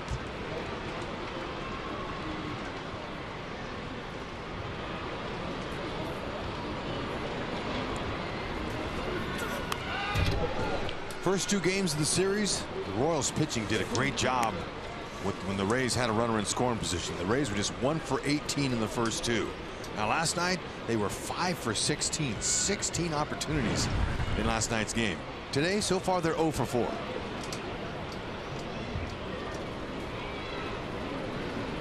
Want to keep it that way.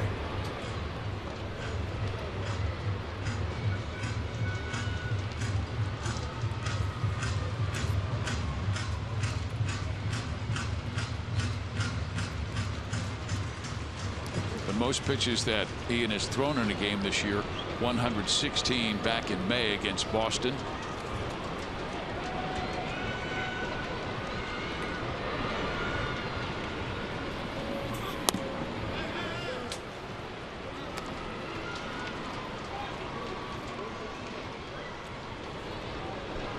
Rob Drake said he did not go.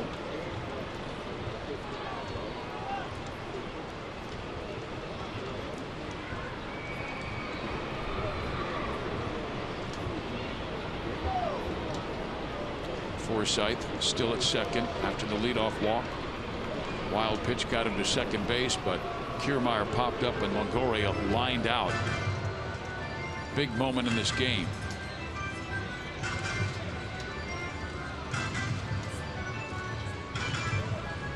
You can watch the games on TV. You can now stream games live on your mobile device, fans.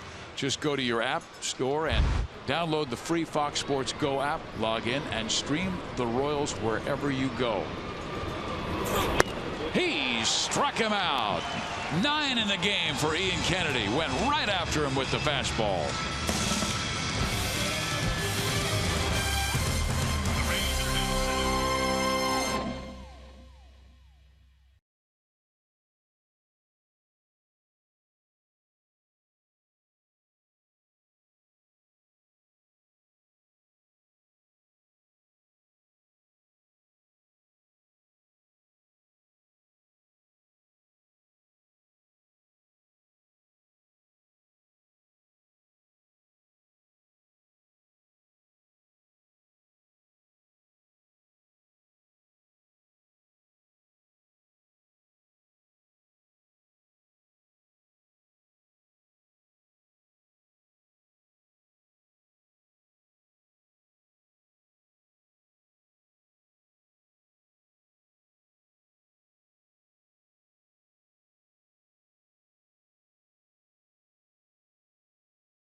Gordon, the offensive difference in this game, hitting a 2-run home run back in the 4th inning.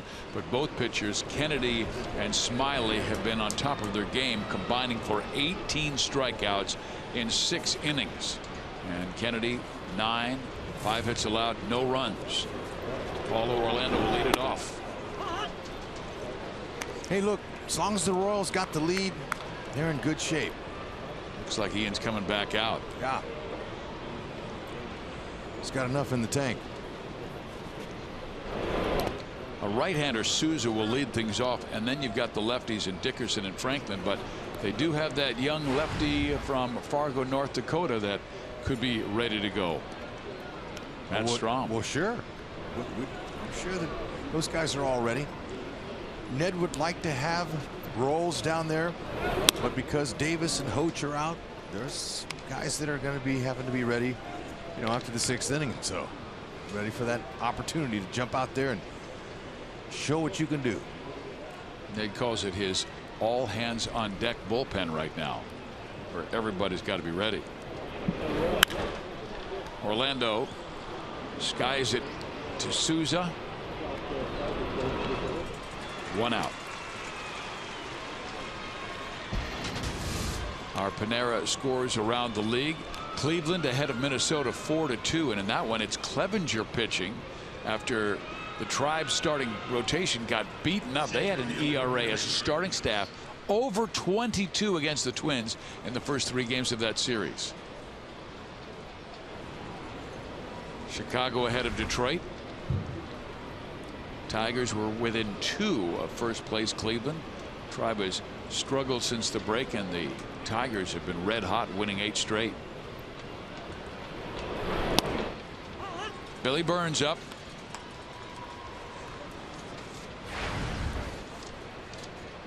Billy was the Washington Nationals 32nd round pick in 2011 out of Mercer University,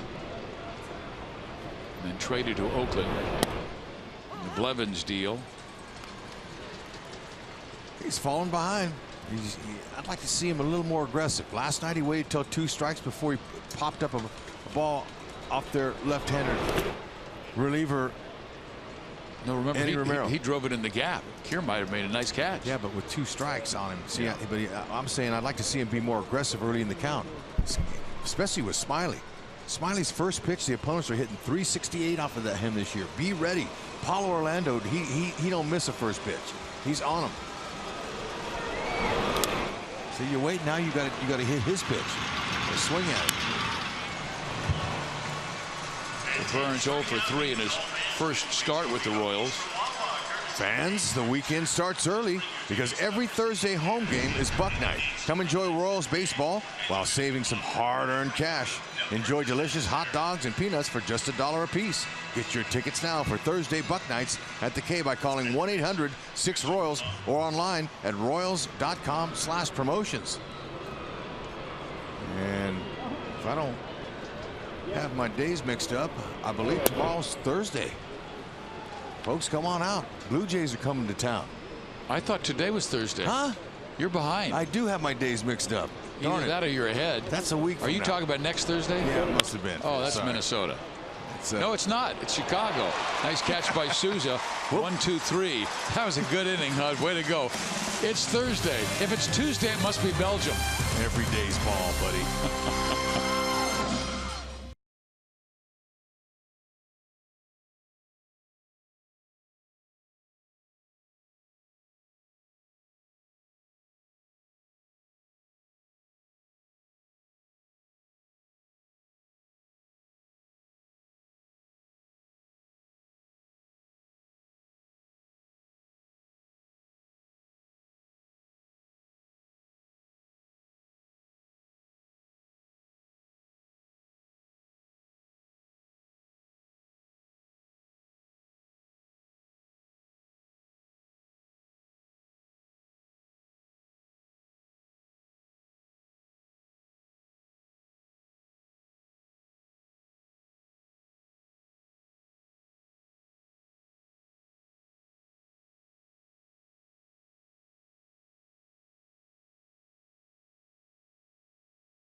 Back here at Tropicana Field, where the Royals going for the series win, up to nothing.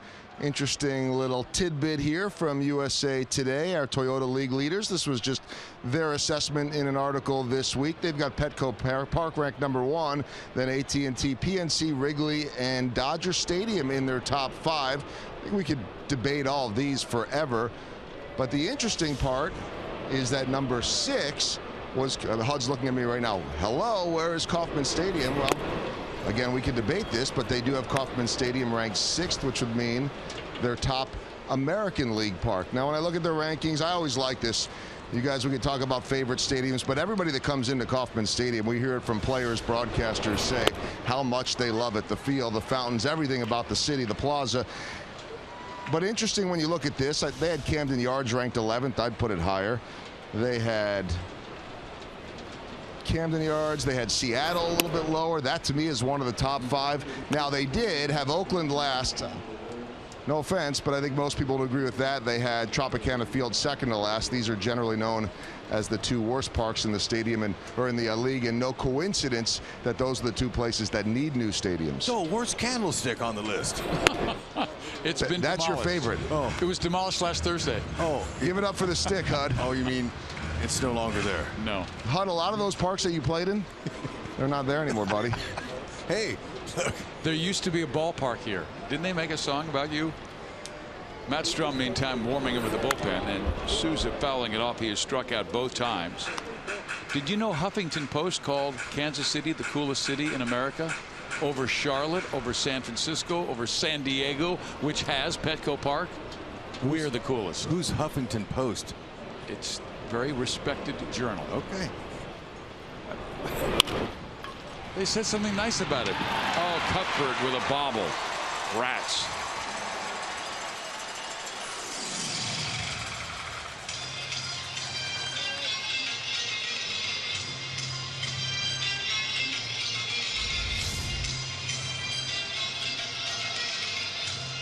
Took a little hop on him. He wasn't able to make the adjustment.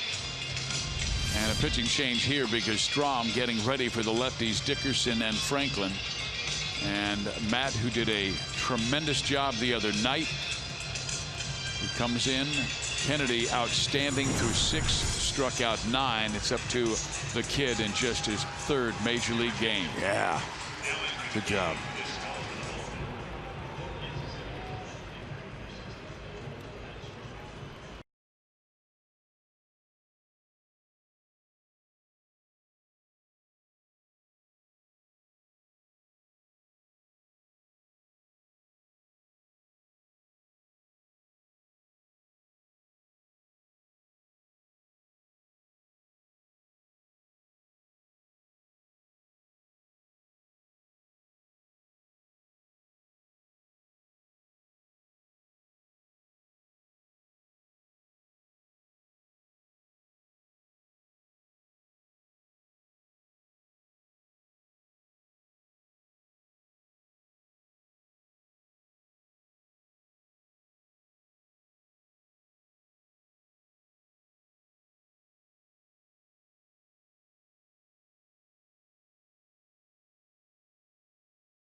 By your local Kansas City area Chevy dealers. Visit us for great prices on the all-new 2016 Malibu.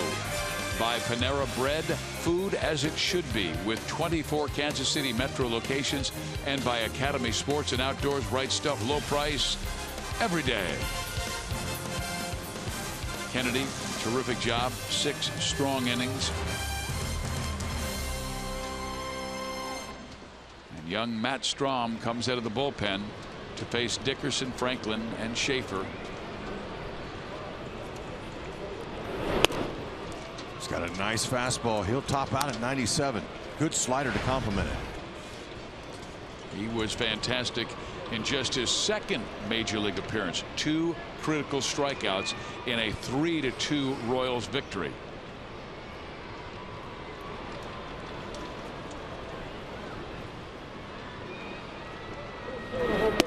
Thing that impressed his field manager Ned Yost the most was not just his strikeout ability and the fact that he comes in, he's fearless. It was in spring training this year when he got out there and his family. This is the other day, but in spring training he didn't have those wide eyes. He wasn't nervous at all. He acted like he belonged. And for a manager, you want a guy with confidence that's not nervous out there. So he made big impressions on Ned just by his mentality and his demeanor. Mom and Dad, Linda and Tim, little brother Ben still here, Megan, his wife. They call that mound presence. What kind of mound presence does the guy have? Looks confident, painting the corners. It's back in the count with the fastball. If you're Dickerson, you can look for that heater after he missed badly with the slider. He mainly goes with fastball slider coming out of the bullpen. Does have a good changeup as a starter, but doesn't use it that often out of the pen.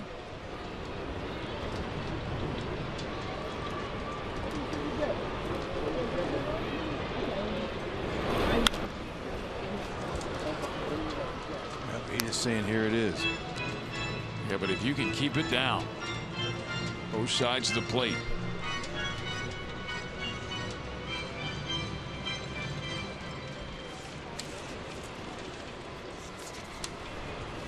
See what he's doing there now. He's got a mouth guard in, so he likes to use that to keep him from grinding his teeth.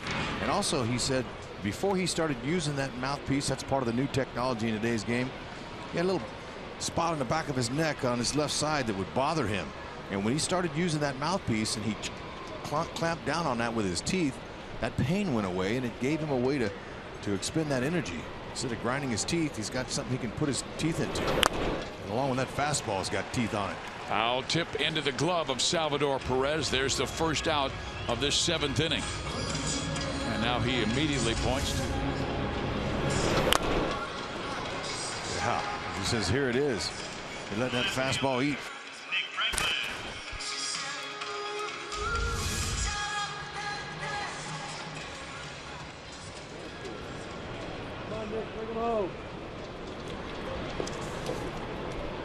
Franklin, the switch hitter, turns things around to bat from the right side.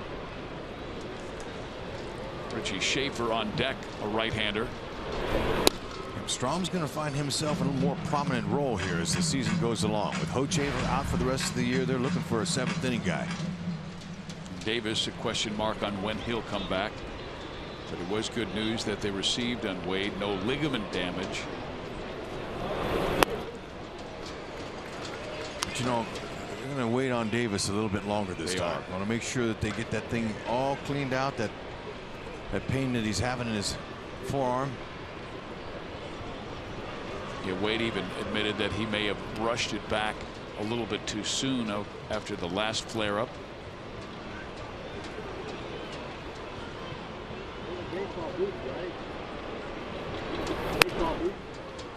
The MRI, though, did show a strain to the flexor muscle, but no ligament damage. And my goodness, that was huge.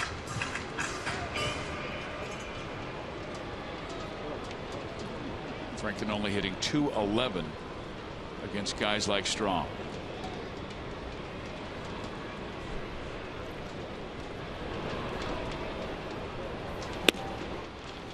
Three and one.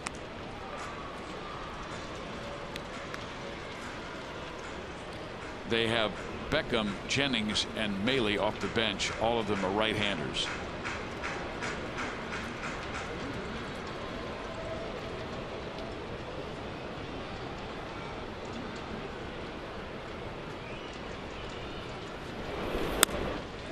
Missed outside, ball 4, runners first and second.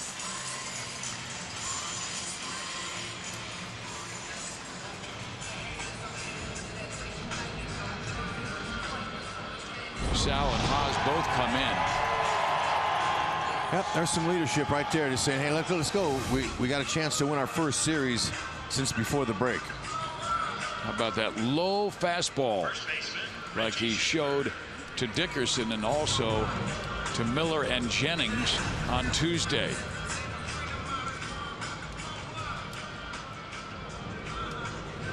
Schaefer struck out twice against Kennedy. Good power he showed in the minor leagues, but not yet at the bigs.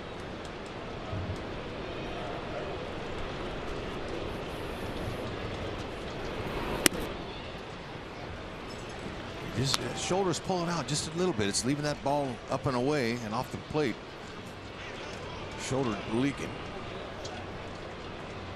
Get down and through it.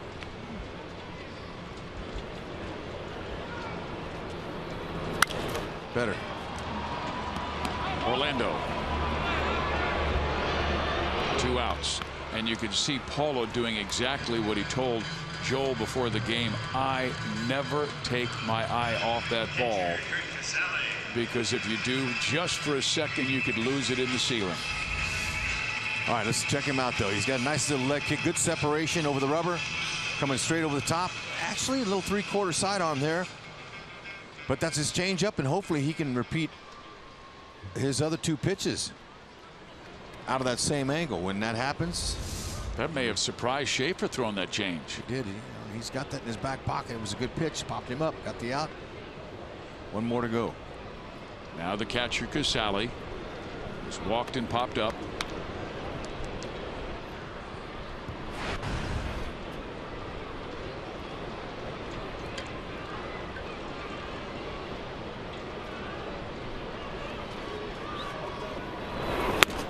Strike 1.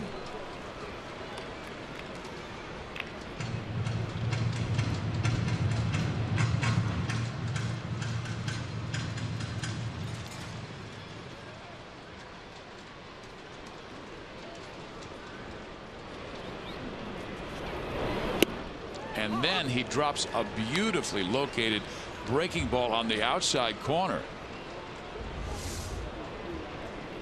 Yep, so that 3/4 arm slot working.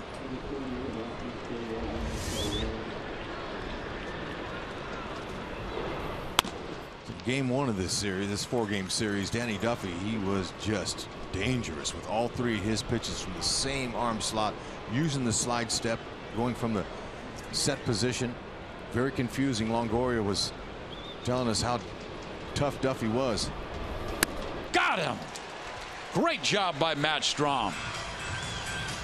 3rd big league game, and his last 2 have been fantastic. This kid's fearless. Nice fastball, good change, nice breaker.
Two 2-0 Kansas City has the lead, and now it's time for a Tuminia Mazda game break.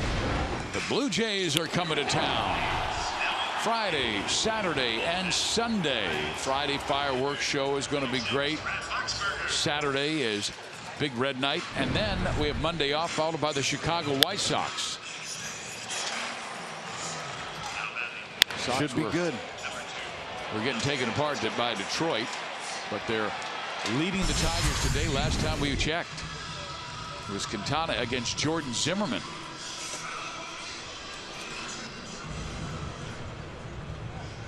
When Joel was showing those stadiums and they were showing the K, man, just getting us excited about getting home. The Royals play really good baseball there. Their record at home 32-19. Be a rematch of the American League Championship combatants. Fans do remember clinching that ALCS at home at Kauffman Stadium. Of course, they clinched the World Championship on the road. And not only the fans in the ballpark, but as we're leaving to head to the parking lot, get in our car and head home, just the fans in the parking lot, the joy that they've experienced the last couple of seasons. Escobar pulling off. You're right, Fizz. Now you might have been getting in your car and leaving, but them fans didn't. We were on the set out there after these postseason games. Me and Joe Goldberg, man, the fans were packing the house over there, man. We got a lot of energy. Look at that shot. Escobar in the gap. He is putting his brakes on. Kiermaier flipped it to second base accurately with a little bit of loop on it, but Escobar said, you know, I'm on. Let's hold here. It looked like that ball was going to split the gap, but on this turf it takes a bounce and it slows it down now. Escobar did the right thing. I think Kiermaier's throw might have gotten him. But you know, Kiermaier looks like he's got some infield instincts in him by being able to throw off his right leg like that.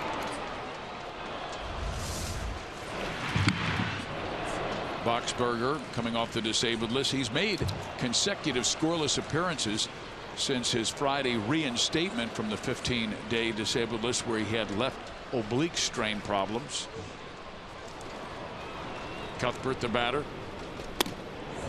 Swing and a miss. He's got a nice firm heater. 90-95 cutter, curveball, slider, and a great changeup. Yeah, he led the American League with 41 saves in his All-Star campaign of 2015. And you know who selected him to the All-Star game last year? I would say Ned Yost. Yep, sure did. That was the manager's selection. Since Ned's been to the World Series in back-to-back years, that manager of those teams are the All-Star skippers. He's won both of his All-Star games, giving the American League home field advantage, which was huge for his own team.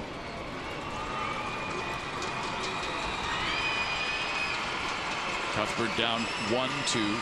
He struck out twice today and walked once.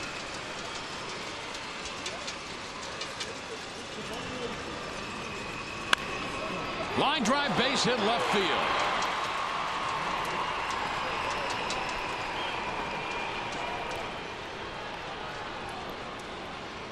So 2 on with nobody out. Royals needing insurance. It was the changeup. Yeah, he waited on him, but it was up, and he was able to keep his hands back, even though his lower half got a little bit off balance. Keep the hands back, rifled it right by him. And now a hot hitter up in Eric Hosmer. According to today, all 3 at-bats have been quality. A double his first time up, single, then scored on Gordon's home run. Last time up, hit it the best he has, and Kiermaier made a stunning catch in center field to rob Hosmer of extra bases. Ball 1.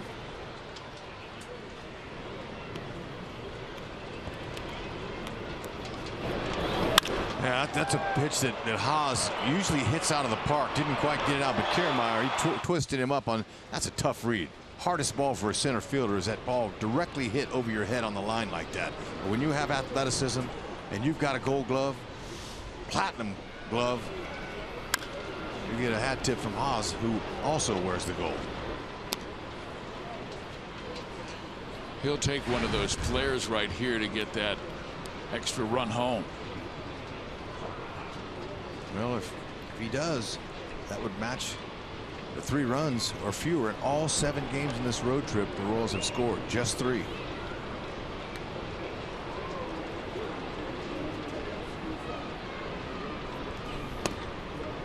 It's the longest streak for the Royals since September and October in 2004, when they also went 7 straight games, scoring 3 runs or less.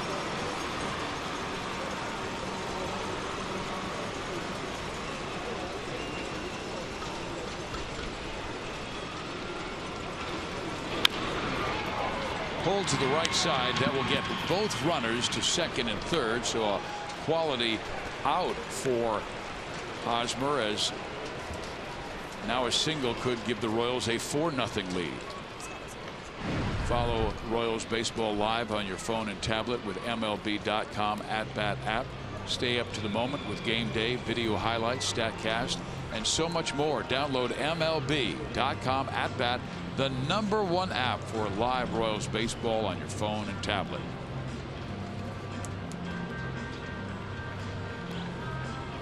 So Jim Hickey comes out to visit with Brad Boxberger. Well, with first base open, Morales hitting. It's not going to get much easier with Salvador Perez hitting behind Morales.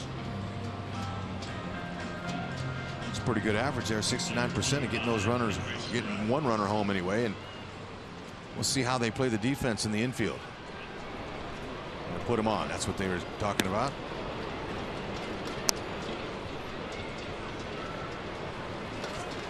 And they're going to pitch to Salvador Perez, a guy who's had very good success late this year. He's had only 1 at bat against Boxberger, but when he belted that home run to take the Royals from 1 down to a 3-2 lead that they would eventually hold on and win in the 7th inning.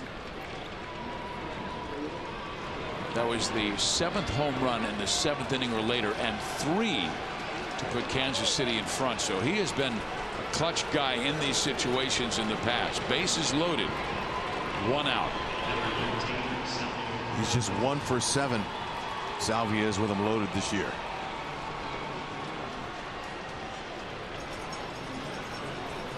Just don't hit the ball on the ground. Dyson will be the pinch runner for Morales. So Perez can get one.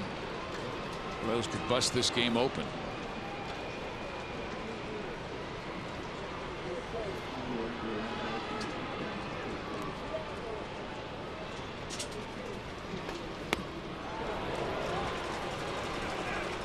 First pitch changeup, swung on and missed. It's a good pitch. Lots of times bases loaded. That hitter's looking for that first one.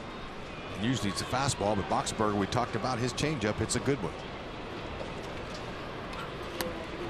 Salvi down in the count, 0-2. Yeah, well, he's doubled up on it. Why not triple up on it here? You get him to looking like that, he might just do it again. This is where, though, as a hitter, you want to just shorten up your swing. Shorten it up, put the ball in play.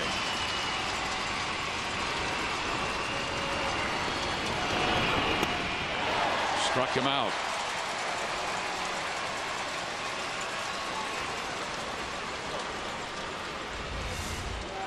Boxberger wasn't messing around. A couple of changeups and a heater right down the middle. Had him set up for that perfectly with those previous 2 pitches. They had no left-hander warming up in the bullpen, and they do have Cedeno and Romero available. So the right-hander Boxberger must face Alex Gordon. The only man up in the pen is a right-handed pitcher.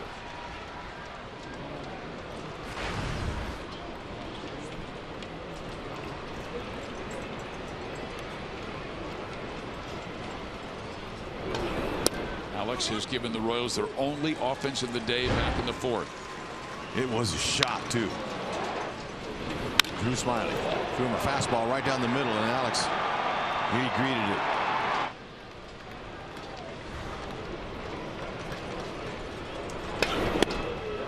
Strike two. Boxberger, he's like jumping out ahead of guys. It's a borderline strike there. Let's see where it was on the grid. It was off.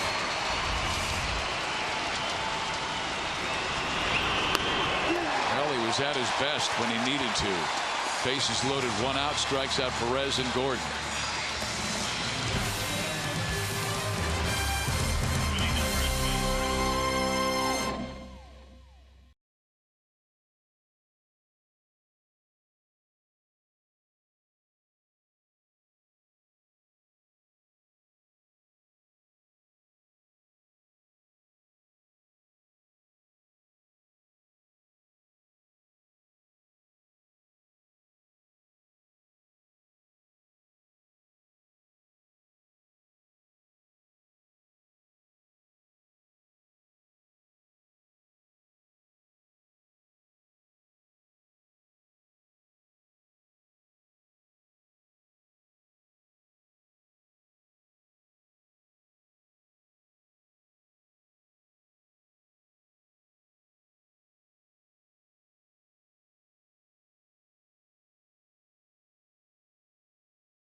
Royals lead 2-0 in St. Pete.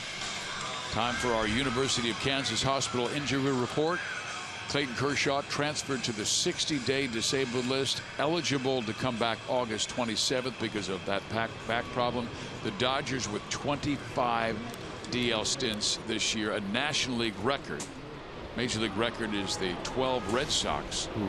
And the Dodgers somehow have been able to gain ground on the Giants, who played some bad baseball lately. They're 3-7 their last 10 games. But Matt Moore, former Ray, who was acquired by the Giants, going today, making his Giants debut at Philadelphia.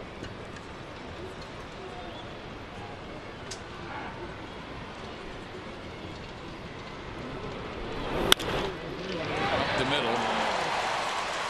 Chevy call to the bullpen brings on Joakim Soria. Forsythe on for the second time. That's his 6th hit of this series. He stayed right through that ball up the middle now. Soria, 2.65 average against 4 ERA.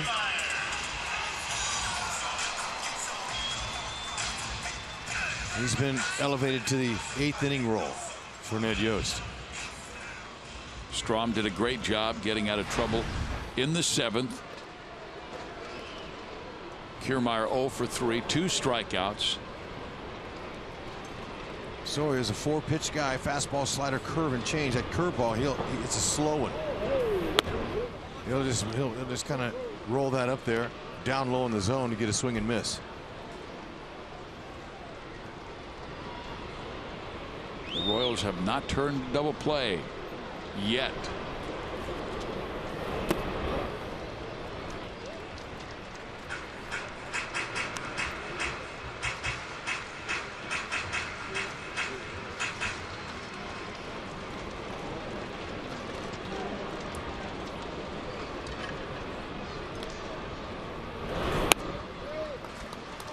Falling behind, can't do that. He's got Longoria next and then Miller. You're looking for trouble. Top of the lineup. Man, he's got to get back in that count.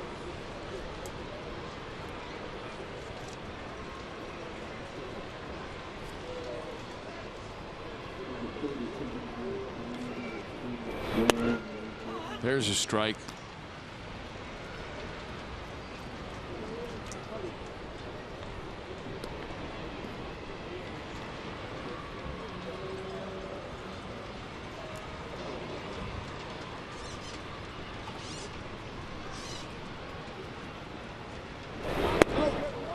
Low, ball 4, 2 on, nobody out. Here's our Phillips 66. What's in the tank? They want to get it to this guy, Herrera, who's taken over the closer's role and done a very good job in a short time there. Last 16 outings, outstanding. 1 walk, 23 strikeouts. Well, this is the opportunity right here for Soria to step up, keep that ball down. Maybe he can induce a double play ball off of Longoria's bat. That's the ideal situation. Longo's only grounded into 6. Excuse me, just 4. And he's had some pretty good numbers off Soria. Keep the ball down. Challenged him. 93 right down the middle.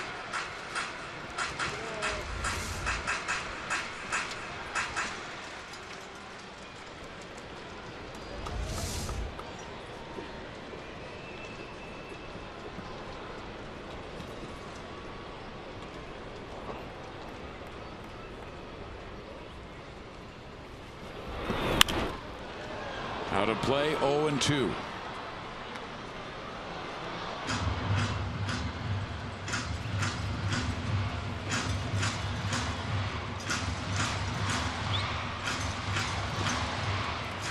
Soria doesn't want to give him anything too good here. 0-2 is not the time to give him a pitch to hit. Maybe he drops that slow curve down at his feet, or stay on the outside corner.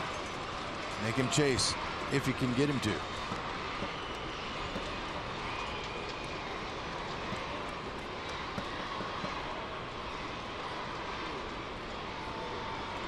Longoria does have 100 strikeouts coming into this game. There you go.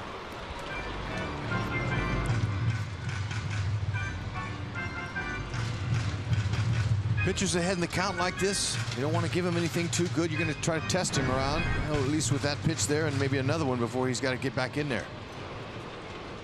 That strike zone.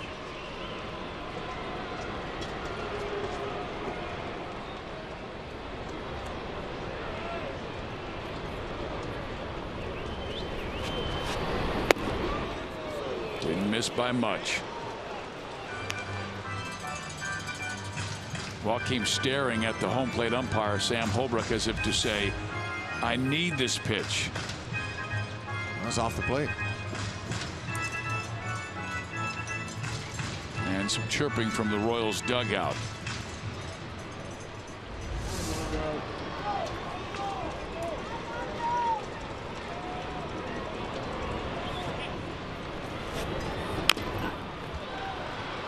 Good pitch there, fouled off. Good selection and better location. Change up down.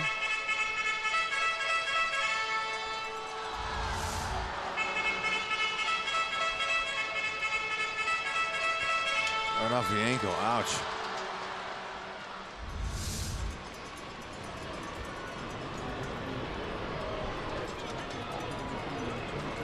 Stay right down there again. That's a double play ball.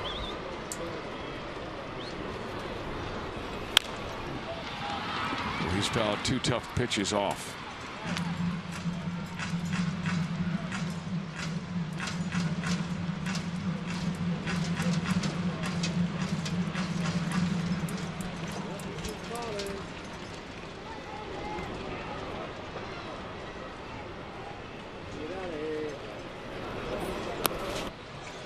Three-two count.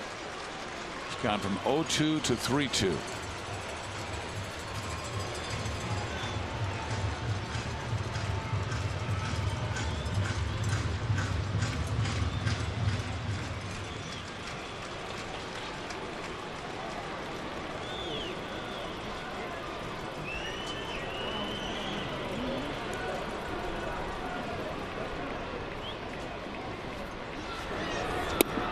Struck him out. Oh man, what a pitch by Joaquin on 3-2. Yep, that's a good time to pull the trigger on that changeup. He had him swinging at him a couple of times in this at bat here, and Longoria, wanting to be the hero, ends up swinging at this split finger changeup.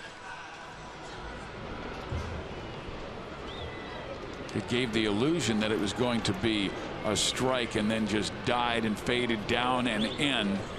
And Longoria saying, man, opportunities. Now the left-handed bat of Brad Miller has walked twice and struck out.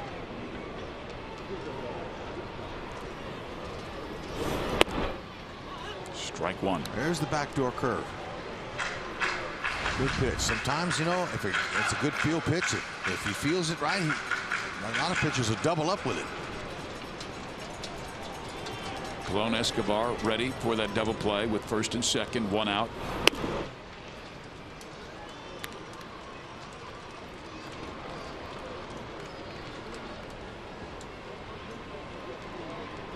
Miller runs pretty well.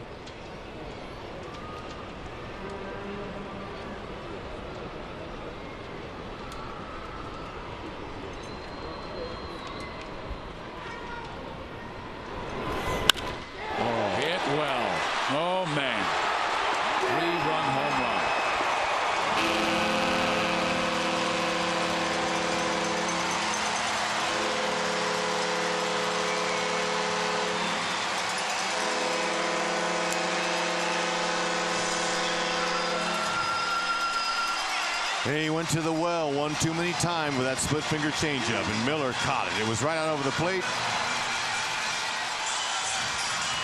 And he put a charge into it, his 19th home run. This thing was sitting right over the middle of the plate. He just stepped on it. Miller didn't waste any time at all.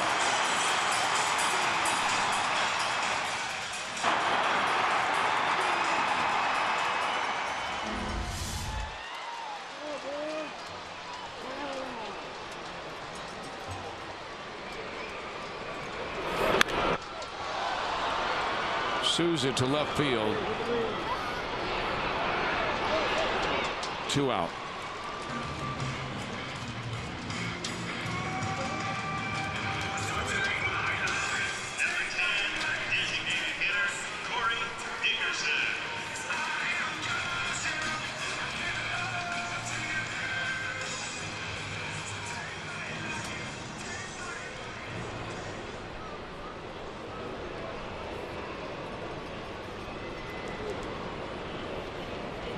That ball that Miller hit was powdered. I mean, it left the ballpark at 2 seconds.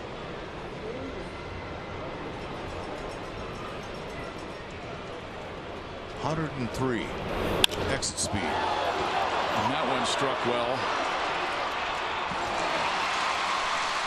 Burns has to play it off the wall. It's a double for Dickerson.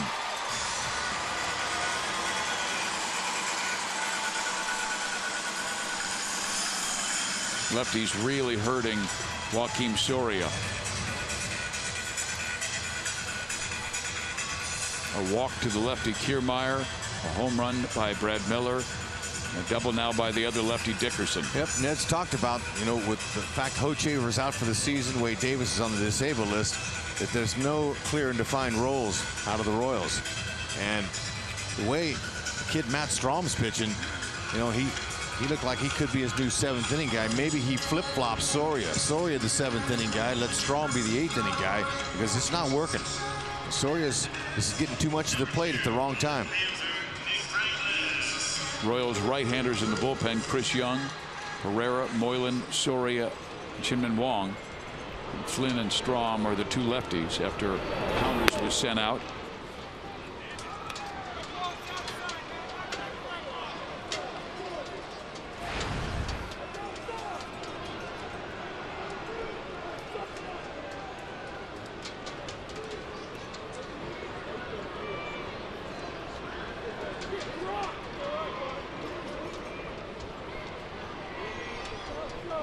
Franklin 0 for 2 with a walk. Hosmer. But the damage has been done. 3-run home run by Brad Miller. All right, time to put it on them Rays.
Baseball is brought to you by the Missouri Lottery. Every ticket you play gives back to schools across Missouri, so play it forward with the Missouri Lottery.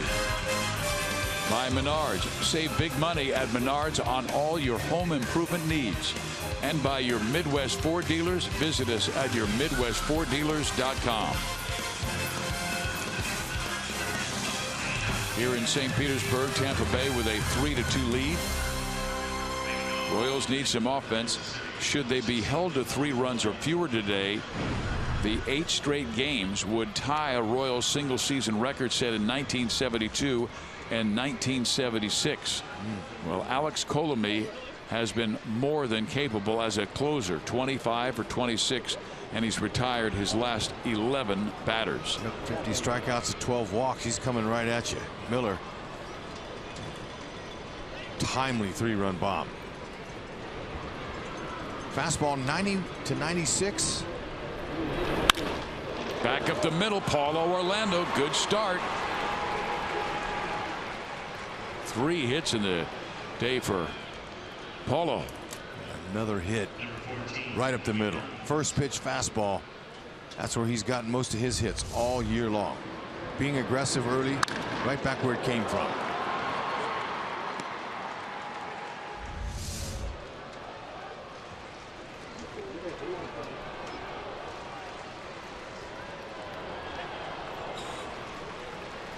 Now you've got a speed guy up there, and Billy Burns handles the bat pretty well. First game as a starter for the Royals. He's 0 for 3 today. And now most closers, they really don't have much of a move over there at first base because they're not concerned about the runner. They trust their stuff and go right after him. And Billy was trying to bunt his way on and bunts foul. He was bunting for a hit there. Yeah, well, if this fastball pitcher in Colomé, you'd like to see him just shorten up his swing and go to slashing. That's what he does the best. Find a hole, maybe pick a line, or just try to play pepper with that 97-mile-an-hour fastball. Find a hole, put it in the gap, he can tie it.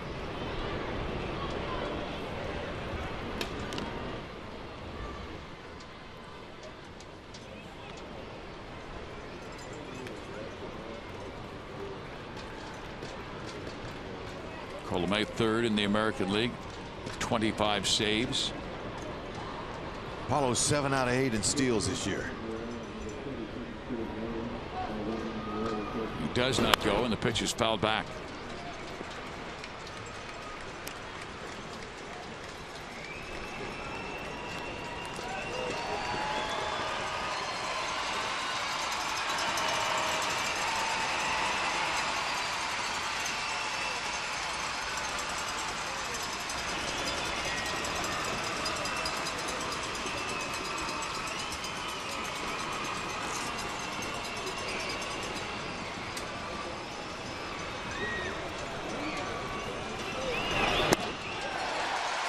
Good slider, swung on and missed.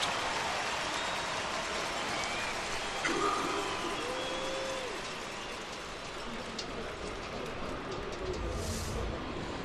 can see that right over the top.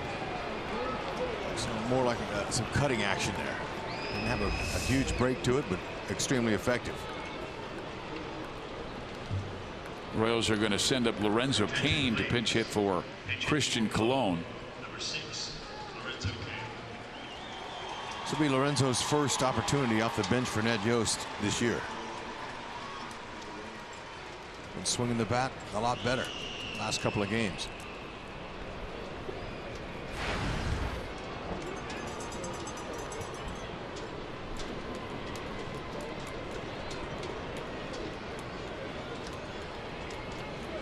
Be ready for that first pitch. It's usually going to be a fastball. Dropped a slider on it.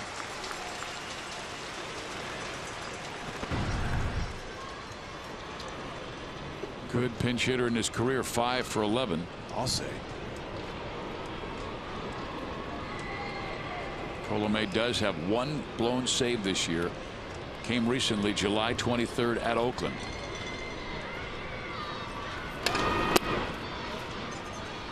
He is staying with that Cutter slash slider. Yeah, that's a good pitch until he has to come in there with that straight fastball. He was the Rays representative in the All-Star game, selected by Royals manager Ned Yost.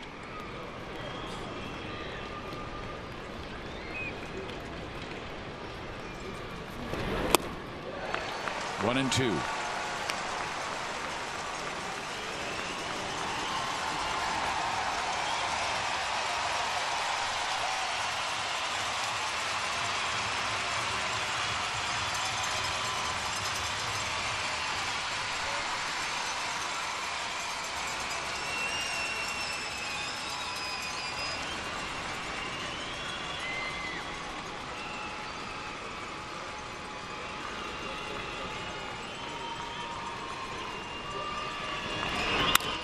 Up the middle, that's a base hit.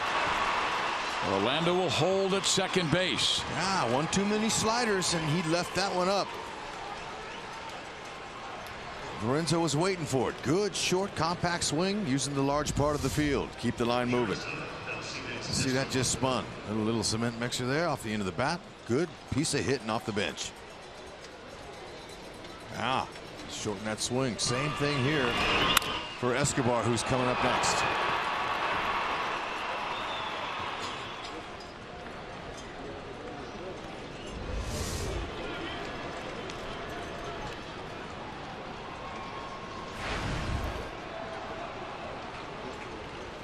Escobar 1 for 4, singled his last time up. Outfield arms by the Rays pretty good. Steven Souza Jr. out in right field. He's got 4 outfield assists. Kiermaier has a couple. They play Escobar so shallow and right.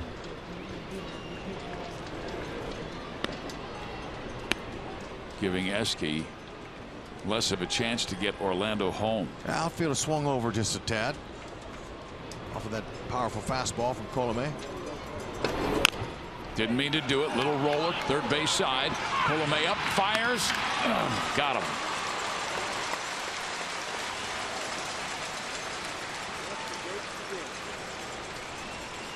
Good job of pouncing off of that mound by Colomé. Good job. He's able to get Escobar, who really a little check swing there. Sometimes he turns those into base hits with his speed. Hard to control it. If he was down the line more, he might have gotten it, but nice job of gathering himself and not panicking. Getting the out. One more to go for the Rays. Yeah, you wonder what they're talking to Colomé about, because Cuthbert will be swinging here with the lefty Hosmer on deck. Boulevard Royals live coming up after the game. Cuthbert last time up did get a changeup from Boxberg that didn't have much on it, and he singled the left field just by Longoria.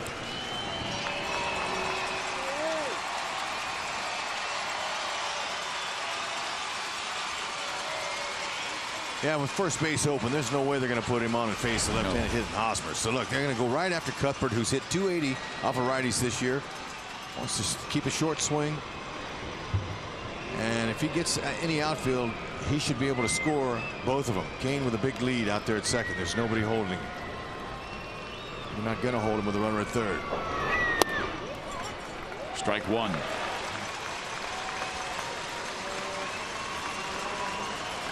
Cuthbert was doing his homework, watching the previous few hitters, especially with Lorenzo.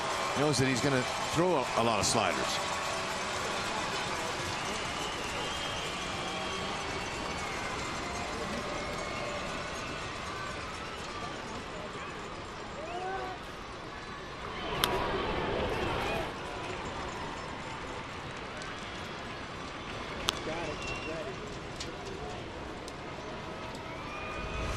Hey, Lorenzo Cain, look at that lead. He's got a nice lead out there. There's no way they're going to be able to throw him out on a base hit.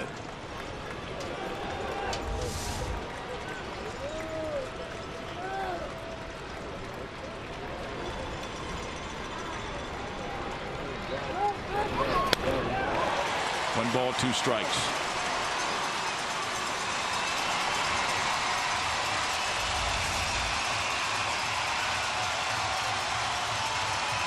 Got no chance on that one.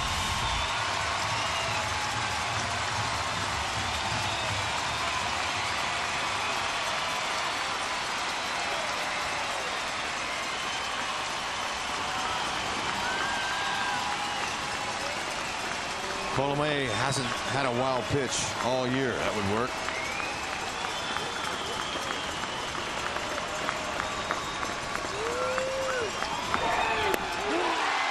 Game over. Royals have to settle for a split of this series as Brad Miller's 3-run home run in the 8th, the difference in the game, erases a 2-0 Kansas City lead.